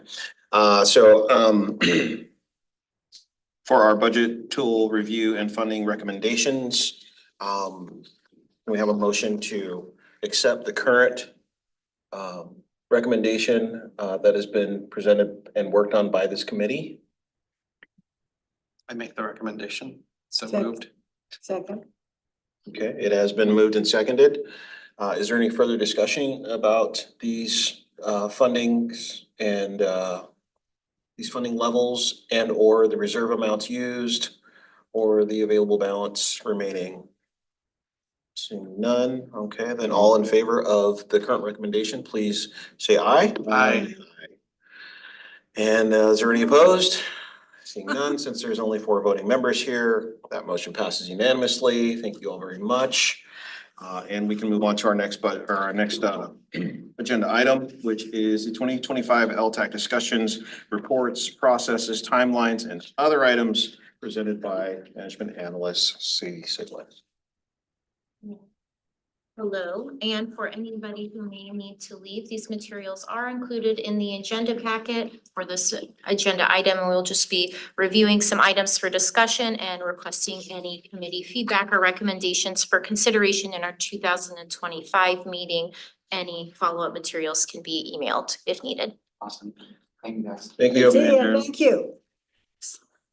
So starting with cycle feedback expectations, and to clarify, what I have up is the review from the 2023 cycle that you all saw at the beginning of this year in 2024. So the anticipation with holding a meeting beginning 2025 would be to provide the same information comparing what applicants projected and included in their application versus what they actually reported at the end annual reports of their event. We will be adding the cost per participant and cost per overnight stay to this information for the community to review and have that information. Is there any further information this committee would like to see at the year-end summary when we come back in 2025, or was this enough? I feel See it right here. very good about this. So that was Yeah. enough. So yes, that was enough. Yeah. I'm sorry, can you ask the question one more time? Yes, no, happy to help. So reviewing, similar to this year, you saw the 2023 end of year summary. I will be adding for the 2024 summary, a cost per participant and cost per overnight stay for this committee to see when we bring back the 2024 information. Is there any additional information this committee would like to see when I bring back the 2024? So an LTAC cost per participant. Yeah, based on what they reported actual participation and actual overnights, so this committee could see how much that cost per their funding award. Okay. Maybe just to add a little bit onto what Sadie was saying. So this was a request that came out of last year's LTAC meeting to have an annual review of the previous. And so Sadie's just kind of going over what that could look like and what to include as part of that future discussion forthcoming. Thank you. So let's just pause right there and think and talk about what else we would like to see in these reports. So cost per person. What are all the? So what I have here, since it's so small, is there is a portion that is the total budget that the applicant reported and the total cost they reported per their application, the percentage of each of those that came from or was estimated to come from LTAC funding, and how much funding they actually used from their award in total payments. And then the second portion here is what the applicant actually reported. Each year, all applicants have to submit a report once they've used their funding for actual attendance and actual overnight stays. So what was presented this year was the projected attendance versus the actual reported and what that difference was. And then the same projected overnight stays and what they reported the actual was and what that difference was. So in addition to that, I will be able to add, based on what they actually report, the cost per participant and the cost per overnight stay based on actual reports from them. And then most of these people are using their full funding. I would say the majority, yes. There are some that don't, but usually they use all of it. Do we know who doesn't and how much of it they don't It use? varies year by year. So we We did did- identify that last year, part of the problem in not using funding was a lack of understanding for the reimbursement process, which is why we had improved the reimbursement forms and reporting this year. And we have found already that that has made it a lot easier. And so far, we have full use of awards with the exception of one applicant who's indicated they may not fully use their award. So just a simple change in form was able to help everybody really use their funding.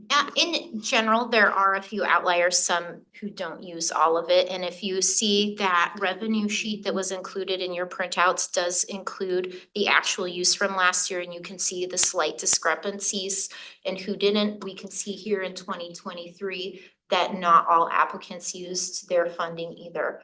But yes, I would say the majority of it was just the process itself and the ability and information on how to do that, which has improved. But I think that there can always be an expectation that some people may not fully expend their award because their asks are based on estimates. Also keeping in mind that in their contracts, we do not allow reimbursements for things that have been funded or reimbursed by other organizations. So if someone were to apply for multiple, they may say someone has $20,000, 10 from someone else, 10 from us, and they only have 17,000 in expenses.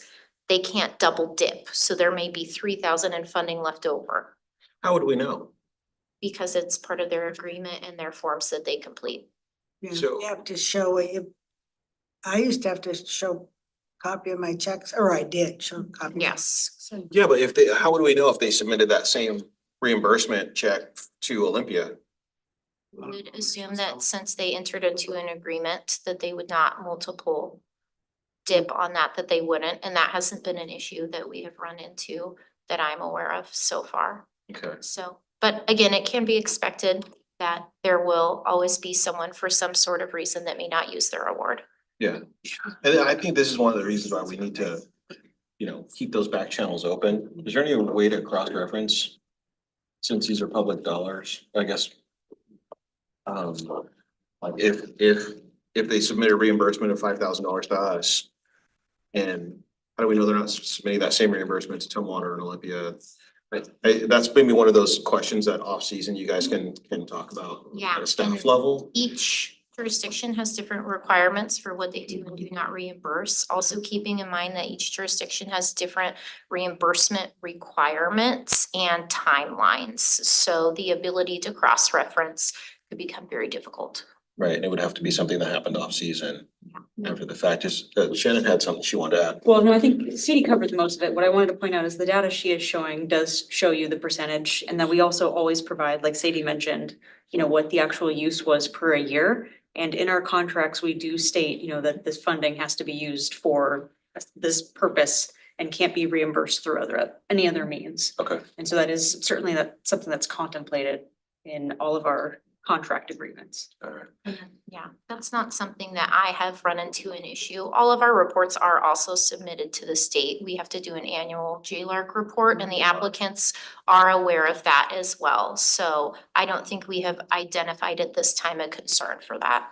Okay, and if there was some crossover, we'd probably get notification from the state. Yeah, if there were a point of concern, it would be addressed appropriately. Is there anything else that you guys might want to see in terms of data or, things that we need to maybe analyze I think you get too much data, then you tend to not Get focus paralyzed. on what we really should be focusing on. Which That's is my, funding all kids at 5,000. yeah. And the only- addition of the cost per an overnight was a recommendation from Andrew previously, as well as this committee last time, adding the cost per participant, so. Before I lose my thought, I would like to see maybe one of the questions asked on the application is, did you use, if you were awarded funding, did you utilize your full funding? Like an ask on the question, just so then we know if they did they use what they've asked for? Because in by the time they previous come back, we applications? wouldn't know yet, They would know, but we wouldn't. but we wouldn't necessarily know. Well, now that this committee has requested to have a meeting at the beginning of each year, you would know. So this information would be provided during our April meeting. The application cycle opens in July and you review applications in September. So theoretically, you know. would have this information. And if this committee would like, I could also just, with applications, look at options to include previous applicants and their use in addition to adding additional questions and the room for misinterpretation on applications. I don't know that I need to go that route, so I think for me, I will go ahead and say we'll stick with Yeah, what we've because got. this here, what Troy provides us will tell us. So, And I'm comfortable with that April meeting, Mhm. getting that information. because this is the last meeting of this cycle, right? Unless this committee decides that it would like to meet again in 2024, or the council has question about the budget recommendations that this committee needs to review, yes. So then, we have some off-season items that we wanted to discuss. And we are Katie's got getting to quite a the, bit yep, more presentation. yep, so Okay, this is excellent. just feedback for this Mhm. specific tool. So I'm Okay. hearing that this tool is great, so you can anticipate in our April meeting to see this information specific to the 2024 applications, which will close the circle on any unused funding. Absolutely. Excellent. So getting to that, I do have some proposals for the application timeline and the committee timeline. This is specific just to the application timeline and what would impact our applicants to clarify. You can see here our 2024 timeline. We did add on a couple weeks to our application cycle, which was very well received from our applicants. We also added in this year a lodging tax funding workshop at the recommendation of this committee. And based on feedback from applicants and the desire and appetite for more information, my recommendations for 2025 would be to slightly extend the application cycle, opening it right in July. This would align with what we are expecting our regional partners, or I should say our regional committees doing, extending their period. We've also received a lot of feedback, and as you have seen, the bulk of our funded events are in the summer, so condensed application timelines are very time consuming. Right, because it's in the middle of all the stuff they're doing. Yeah, so my recommendation is that we open the application cycle a little earlier, just starting in July to allow more time for that. I would also recommend we host the lodging tax funding workshop once the application cycle is open, giving applicants the opportunity to ask for help and guidance specific to our application. The materials from this year's workshop are online and available. So I anticipate that applicants will have the same information and we're more likely to see questions that are specific to the application in the future. So moving this workshop in line with the application timeline could allow our applicants more assistance in filling out the application. So, So I would suggest maybe Lacey, Tumwater, Olympia, and Thurston County have an area that people could go in instead of putting their questions out to the whole group. Yes, Would there that would be a way sound- that we could okay. organize the workshop and in hopes that our regional partners would again be able to join us Right. similar to this year, providing the same presentation opportunity we did this year with the same baseline education, with the anticipation that there will be fewer questions since the information is more readily available, but then having a setup that works for individuals to ask each jurisdiction application-specific questions and receive assistance with that. Okay, and then how far after the opening are you thinking like to have the workshop? So is it, how much, what do you think? I mean, like, okay, so you get this application and maybe it takes you 2 days to get to it and then you look at it and you're like, I don't understand this, like maybe like July 14th, are you thinking, or something like that? I think there would be some variables. One, if our regional partners are able to join us, that would obviously have some impact on scheduling because we all do have slightly different schedules and slightly different application cycles. But yes, I would anticipate trying to host this at least remotely close after we open the application, but not the next day, to allow applicants time to review the applications. So if, opening the applications in July, the expectation would kind of be to still have that workshop at some point in July that aligned with our regional partners and our work schedules. Also considering there is a holiday in July, there are a lot of events in July, so finding a date that really works well for everyone and that is actually beneficial to applicants to attend. Okay, so if we say conceivably that, Mid-July would be my yeah, the target.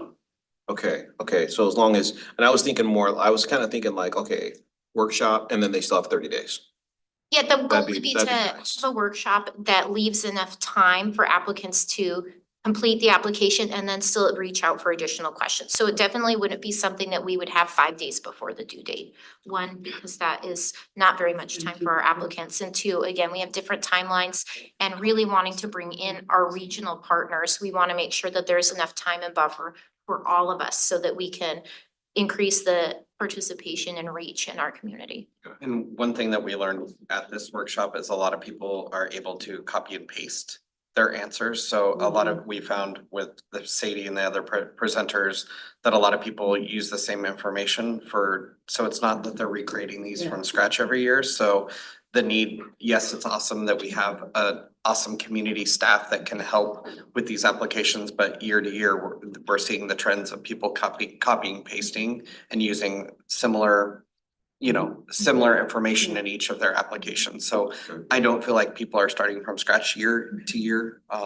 So that's just the trend that we've seen and and I'm also a firm believer of like, Sadie, whatever you guys have to do is to make this work. I would take your recommendation and your opinion. So with that timeline, I had the recommendation of keeping the applications open almost all the way until August. You will see there are a few days shorter, and that will reflect for you all in my committee meeting recommendations next. And then, as we all know, in September, you meet, you review the applications, supplemental presentations at the discretion of this committee, and keeping in mind that we do, before the end of the month, have to have our recommendations to council to be included in the annual budget cycle.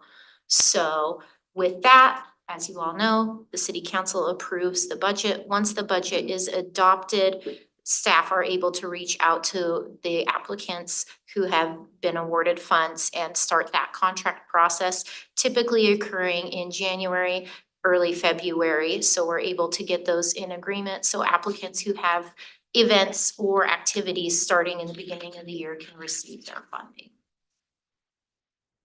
The next timeline consideration is more specific to this committee. So you will see highlighted are these changes that I reviewed that would impact applicants. The changes for this committee would be in the timeline for application review and presentations. So moving the applications being routed to you as a committee at the beginning of the month of September, similar to before. This is why we see that slightly shortened application cycle so that internally there is time to process and turn over these applications to you, with the recommendation that then that first week of September, we have the initial application review committee. And from what this committee has expressed, you pretty quickly are able to indicate who you want to bring in for presentations based off the application. But the real pinch point is scoring, grading, and really considering after those presentations. So my recommendation is to do the application review, follow up with the presentations the next week, and then give the buffer of a week in between presentations to allow the committee more time to review and score applications, knowing we have such a short time frame. So all of these dates that are proposed are consistent with the meeting dates and times that we had this cycle, which was Thursdays from 3 to 6. And having the selection of dates, we did hear from applicants. In the application, we said, this is the date that we anticipate. And when they completed their applications, they signed an acknowledgement that they know they may be requested for an interview by this committee. We heard that that was extremely helpful from them. So my recommendation, if the committee is able, would be to look at these dates and see if we can anticipate putting those out for next cycle. Again, these are all Thursdays from 3 to 6 p.m. So when is this information due to the city manager's office or to the finance department for budgetary implementation? September 30th, if I'm correct, Troy? I'm looking at my calendar for next year. Oh, yeah, But it's tomorrow essentially for us. We need to have that budget balanced by tomorrow. So about the same period and Yeah, so this is a really quick turnaround, which is why the nature of this occurs. So looking all the way at next September, the proposal date for this, for us to meet and do the recommendations of the 25th would give finance the next day to turn around as needed. Wow, okay. And if this committee, with having this buffer time in between, if this committee felt that after presentations, they were ready to score and rank recommendations, we could use that Thursday before, which is the 18th, and have these budget options in earlier. So I would love to make the suggestion that we put a September 18th date in there. I felt like had I gotten just a little bit of extra time, I would have been able to, an 18th date for what, to clarify? like the September 18th, is there another week between the 11th and the 5th? The 20th? Yes. To do what we did tonight, you mean, you're saying? Yeah, I feel like having just another, To split it up, so to meet 4 times essentially. I would like it, unless, and I know that you talked about having a different way for us to jump to applications. It's a lot unless we have bigger screens or stuff that we can jump through. I think it's a little bit more thoughtful to the applicants to be able to do, to really have those thoughtful conversations and then work through our process instead of coming down to the wire. I felt like it's probably good to hold us, to that. I think having that little extra time to have some more discussion might be beneficial to all of us. So what I So- could do is keeping the recommendations, again, that the award recommendations are prepared for council no later than this 25th meeting. But add that this committee meets each Thursday in the month of September. And then at the discretion of the committee, if the additional meeting isn't needed, we could always cancel it. But Correct. hold all 4 Thursdays to have additional time for application review and discussion. Tried to confirm though, you still are considering the presentations on the 11th. It would just be an additional meeting after that. For the discussion. committee. Yeah. So what we did tonight could be done over 2 meetings as opposed to what we did today? Cause I really felt like so for me, I can only speak for me, having the time of the presenters here was great. But then having a little bit more time to ruminate before I have to come back for a decision. And then really be better prepared or more prepared to then have let's look at this page, let's go through this, let's kind of what we did, but being able to split to 2 groups, So- we might not need that Thursday. Right, so by that rationale though, we, on the 18th, we would still be reviewing or just deciding? I would love to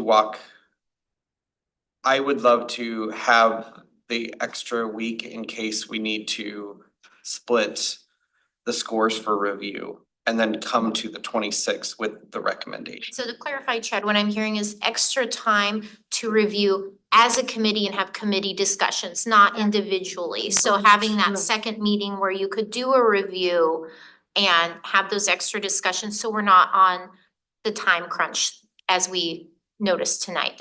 Is that what I'm hearing? So then we would do like maybe 2 hours and 2 hours? I don't wanna split down to 2 hours and 2 hours. I'd rather keep the 3 hours just in case we need to. Yeah.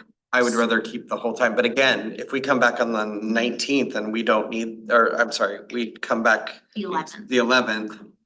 We don't need that following week, we just cancel. So my recommendation then would be to hold all 4 Thursdays at the same time with the expectation that you will all receive your applications here. We can notify on our application for the benefit of applicants to anticipate as needed the 11th for interviews. And if needed, we have already that reservation held for the 4th meeting. If not, that middle meeting on the 18th could be canceled at the discretion of the committee. Would that work for everyone? Yeah, cause that's a Yeah, pinch point, like going back to yours, the first to the fourth, that's 500 pages, 600, 800 Yes. pages. Depending on how many applications we get, Right. see, then this could be up in the air, we could not get that many next year, we could get way more. So I will follow up with an email to this committee to hold placeholders for all 4 Thursdays next September from 3 to 6 PM, indicating that this September 11th meeting is intended for presentations as needed so that we can put that on our application for our applicants to prepare and hold time ahead of time. And then at the discretion of the committee, that September 18th meeting could be canceled as needed. Love that idea for us. So. Excellent. The other kind of skipped would be proposing, as we've heard from this committee, to do a beginning of the year kind of kickoff and recap, which is where we will discuss items I'm going to discuss in a moment. This year we did that April 4th. I would recommend doing it again in April on a Thursday at 3, consistent with our other meeting times. And in April, as we all know, the year closes and we need that first quarter really to wrap things up. That gives our finance team the opportunity to wrap up end of year.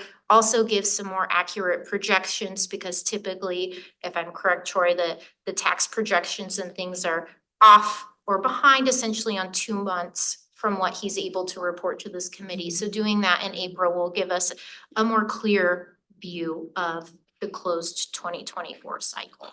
So in my update, I will also send a placeholder for this April 10th. Obviously, this meeting is not required or in line with the application cycle, so there is more flexibility at this time. And we are always exploring options and how to improve those applications, how we receive them, how to make them more accessible for you all. So hopefully that will improve as we continue. The next item for feedback for 2025 is the scoring rubric. You do all have a printed copy in front of you.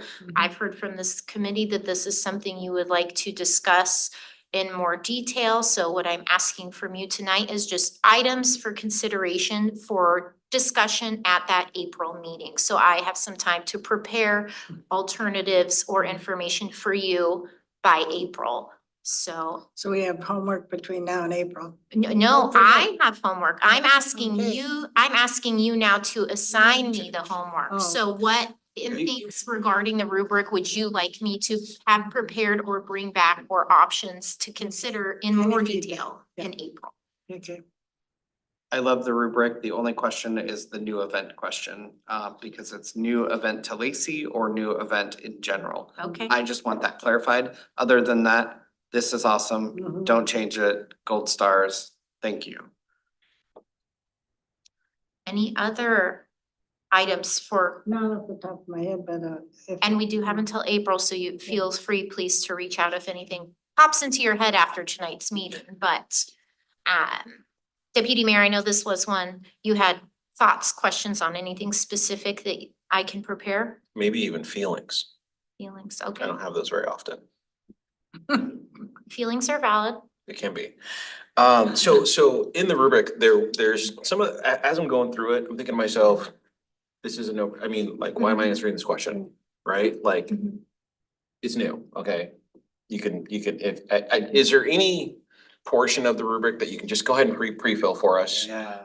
Because I don't see a whole lot of sense in us going through each one of these over and over and over and over again. So if it's new, you can just go ahead and put a 10 there. Unfortunately, as a staff liaison, I'm not able to influence any sort of application consideration or review. So that unfortunately, I don't think that would be the best option. We can consider what questions you feel aren't necessary, or we can also up here in the next slide, I do have some, this committee has discussed that they want to review potential policy. Is there Yeah. maybe just a best practice or policy this committee would like to consider that may omit the So need to this was always review this Sure. as an item? some Let me trust. jump in really quickly, because I think I hear the benefit of what you're both saying here. And so looking at the rubric right now, I do think there are things that we can pull directly from the application and just give you, yes, it's here, yes, it's not. And then have you all score the ones that are not kind of the yes, no, and have some points determined off of that based on, for example, you all could figure out marketing, whereas if the location is just clearly Lacey UGA, we can have an indicator of which one those are. So you can go through and fill out the questions that maybe there could be some perspective versus it is or it isn't. Right, because it would trim down the time that we're talking about going through pages and pages to see and find. And there is also the opportunity for those simple yes or no. Is that something this committee considers enough to score? So looking at the application itself, maybe if y'all could pull it out here, to me, it seems like the first 1, 2, 3, 4, 5 are things that maybe are a little bit more straightforward. And then the next 5 or 4, I should say, are ones that I think really could depend on how you're reviewing the applications and the materials. Like Sway, is it a 1 day? It's 14 times in a year, right? And so for location, is it in Lacey or is it not in Lacey, UGA, right? I mean, if some of those things can be pulled in and done that way, I think it would save this committee a little bit of time. Would agree. It took me 3 days to go through. It took me 3 days to go through the scoring. So what I can do and prepare for the next meeting in April is a review of those yes or no scoring questions and how we can make adjustments or omit or combine somehow those. Is that what I'm hearing in Yeah, general? and Excellent. yeah, because that would give them a point value as well, right? An automatic point value for, I hey, think it's there are brand some new. options and how that information can be considered for the process, absolutely. Right. And I like the way you cleaned up the date of activity. That was cleaned up because that was kind of confusing to me. I'd read that.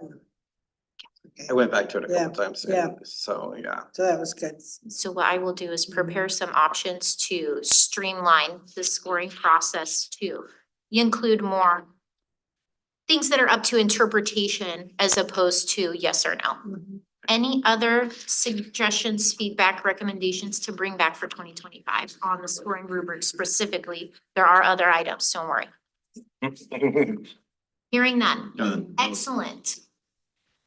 So the other considerations that I'm asking for feedback on are policy considerations. This is something that we had talked about both during the last cycle and this year in April, is if this committee wants to set policy regarding funding priorities. That would include prioritizing types of applications, being events, marketing, or facilities, prioritizing multi-day events for single occurrence, or prioritizing new applicants. Are there any additional funding priorities that this committee would like me to prepare information and options on other than these 3 that I have heard? Not that I can think of. Okay. All the funding priorities that I thought of Are over those- these last few years are on that list. Excellent. The other thing I heard this committee have interest in would be what types of applicants they would like to consider to be eligible, including organization type, and by that I mean nonprofit or not. Currently, this committee does not have a policy on whether they fund strictly nonprofits or not. That's something I've heard. And then also eligibility based on activity, function, or purpose. Specifically from this committee, I have heard question if they would like to consider events or activities that are fundraisers and or things like that. In addition to those, are there any other eligibility criteria this committee would like me to bring information back on? That's a good question. When's the deadline? You can have until January. Great. And this will all be in the follow-up email and I can include some dates, but I think between January and April would allow adequate time to kind of do a comparison of like-kind committees and best practices.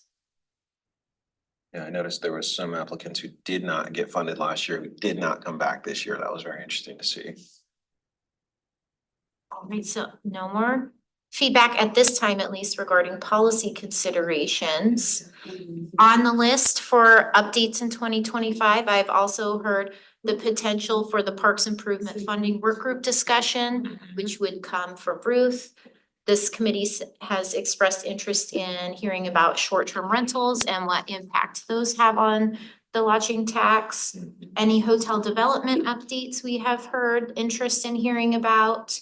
The city is currently working on the comprehensive plan, so there will likely be an update on that for this committee. Regional updates, as mentioned, I am anticipating having another workshop, which kind of ties together, which would also include the opportunity for me to meet with other regional staff liaisons and hear information from them, what's going on, and bring back updates to you all from the regional perspective and updates regarding our workshop. I've also, during this meeting, heard interest in hearing about transportation partnership options. Specifically through intercity transit if eligible. Is that correct? That's correct. If there's a way that we can get more dedicated rooms and or partnerships with some of these events because we have transportation, we need to know what that is. And how that's gonna look and work and blah, blah, blah, and who it's gonna be with and all that kind of fun stuff. I will definitely, between now and then, I have think opportunities. Parks probably can help you with Mhm. that, because they do it on the 4th of July or 3rd of July, but I know with Fun Fair, we contract with the school district and pay them. It's not free, so. Well, and that's the reason why I said intercity transit, because for the next, 24 months, they don't have any transit fees. Yeah, Currently. well, and I don't know how I was Fun wondering. Fair's been doing it, but we can find out that, yes. Yeah. And that's something I can definitely look into, see what options are available. 3rd of July 3rd, they use city transit, I think, right? Yeah, I so think I maybe heard loop that in this Jen year. with that or Sue Yeah. and see I if. can definitely look and see what other regional committees are doing, what options there are. I will remind this committee, we can't make somebody provide transportation to our events. The other consideration this committee could do is consider, do they want to fund events without transportation? However, we as a committee cannot implement any requirements onto a transportation provider. So, but I can definitely look into options to aid our events and any partnerships that we could share with our events to help them improve access. Yeah, and it's really just about us trying to Build a nexus, it sounds like you're looking to do. it really is just like, hey, if, because what we're hearing is like, hey, man, if you guys had this, we could do something, we could block out stuff like that over in your section. And so we need to know can we have that? Yeah, I And think that's, who and how, but I'm not willing to say, oh, well, we're gonna set aside $20,000 just for this transportation Oh, yeah. thing. Yeah, not gonna happen. But if intercity transit is willing to give a shuttle van to, these 5 people who wanna get to work, maybe they'd be willing to do that for us for 2 or 3 days for an event.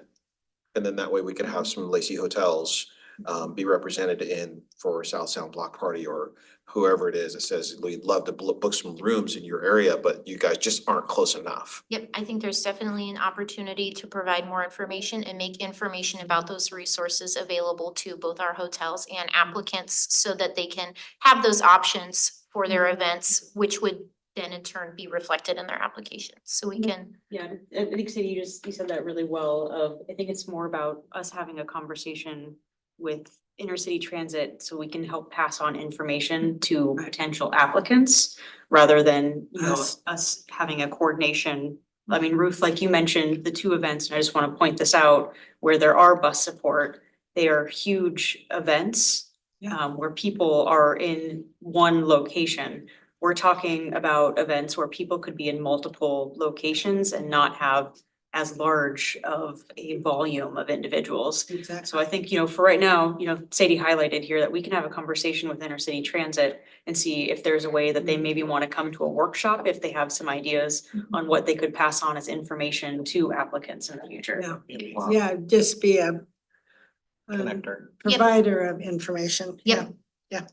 That being the case, is there anything else this committee would like me to add to our updates in 2025? No, I found some, well, no, but I found a couple suggestions about adding another hotel person. Yes, this committee does November. currently have a vacancy that is to be filled by a representative of a lodging tax collecting eligible business. These are from last year, but I'm willing to pass them on to you. I would appreciate that, and we are still currently recruiting for that, and that is something that we are continuously recruiting. I know that the city has been really working on ramping up recruitment and the general onboarding and enrollment for advisory board members, which this body is. So that is something that we are still seeking another member for and hope to have filled as soon as possible. so it sounded like you were suggesting that intercity transit potentially be part of the workshop.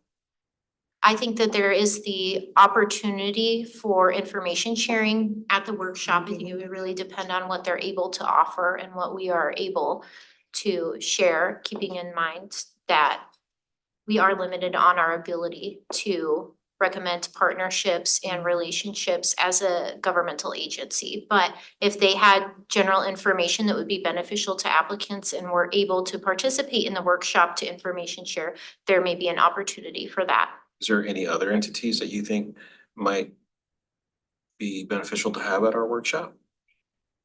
You know, it would depend, the difficulty with bringing people into the workshop, especially one that is held with regional partners, is that each jurisdiction has different policies and procedures on how we operate, how we can partner, how we advertise. So being mindful that if we want to have this opportunity to work with regional partners and have them there for our applicants, we need to do and offer activities and information that meets all of our needs and requirements. So that would just kind of be case by case based on what the potential speaker would be and what the interests both from our regional partners and our applicants' needs are, so. Then I guess intercity is the ideal starting place because we all Potentially, yes. use them. They're in all of our jurisdictions.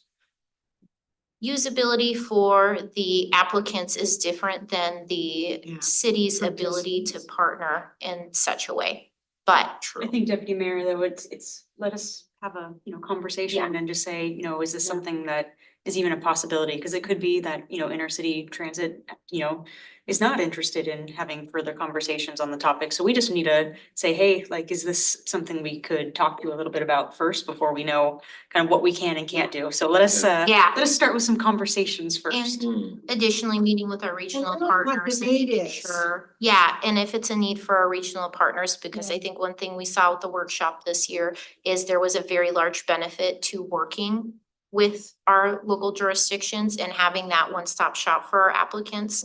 So making sure that if we're able to do that, we're meeting the needs of everyone participating in the workshop and their priorities. So definitely something we will review and have updates on in April and can have further discussion in more detail as the workshop gets closer. It sounds like the highest need would be Lacey and Tumwater because most of Olympia's events happen in Olympia.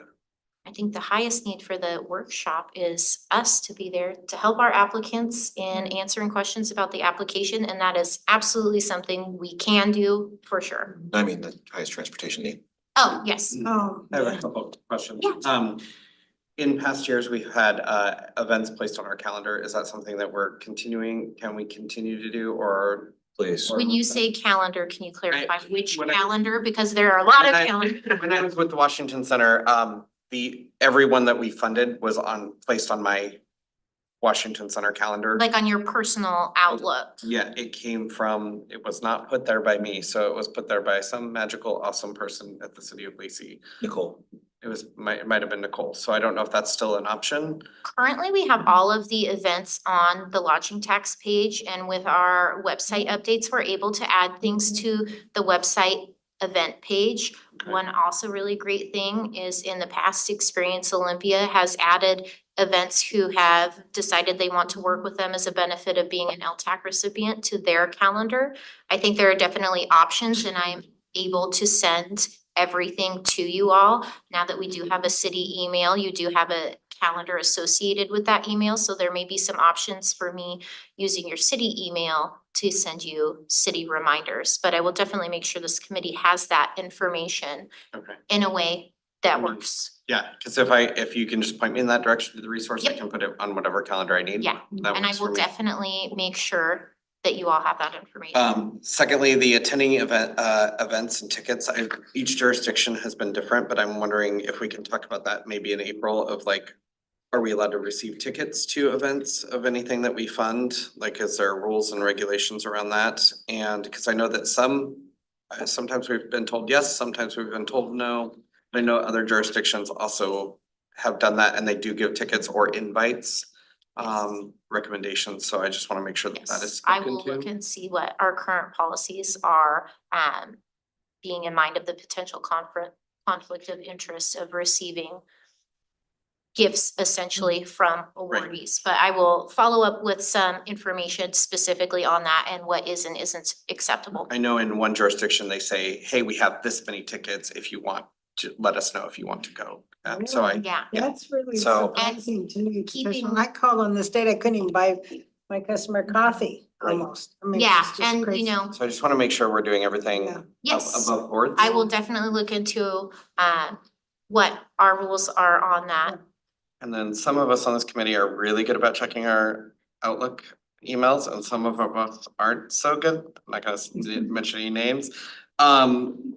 Is there any way that you could send if you could send a text, if there's something like if we've had this little bit of a downtime and then magical April's coming around, could you shoot us a Yes. text or a check your email, A nudge. a nudge? Yes, and that is a great reminder, Chad, that we all this year did transition to city issued emails for advisory board members. It sounds like everyone has now been able to access and update that. So I will definitely check in and make sure that you are able to get that, and you can definitely contact you and make sure, hey, FYI, there's this, So on that note too, I know this board meets at, different intervals throughout the year. And you all now have email addresses. And so if you know that you're not going to be checking your email address at a frequent rate, if you could set your out of office with a note to send Sadie Siglin an email. That way, if anything pertinent comes in there that needs to be addressed, that we could get a copy from the out of office message. Love that. yes. Okay, we can do that. And as a reminder, you may receive updates and requests from city staff additional to me for things such as your annual enrollment in the advisory board stipend program. So do anticipate in it, I will provide any email information about things you can expect, but keeping in mind, I will not be the only one emailing you as well. I don't get to be in that, do I? You are privy to many other emails and involvement in addition to this, that this committee does not have to worry about. So if that is all, I'm hearing no other updates or asks for preparation of the April meeting. OIC has some gift recipient ruling that we probably should check into as well. LIC, Office of Insurance Commissioner. Oh, yes. Yeah. We, Before we start handing out tickets, check with OIC and I will follow up with rules, and I think that brings up a good point that on our lodging tax website, maybe we could put information about what this committee can and cannot receive from awardees, just to increase transparency. So thank you for bringing that up. love that part. And with that, it appears as though we have reached the end of our agenda. Thank you guys so much for hanging in there until 6:40 almost. So if there's nothing further, I will call this meeting adjourned.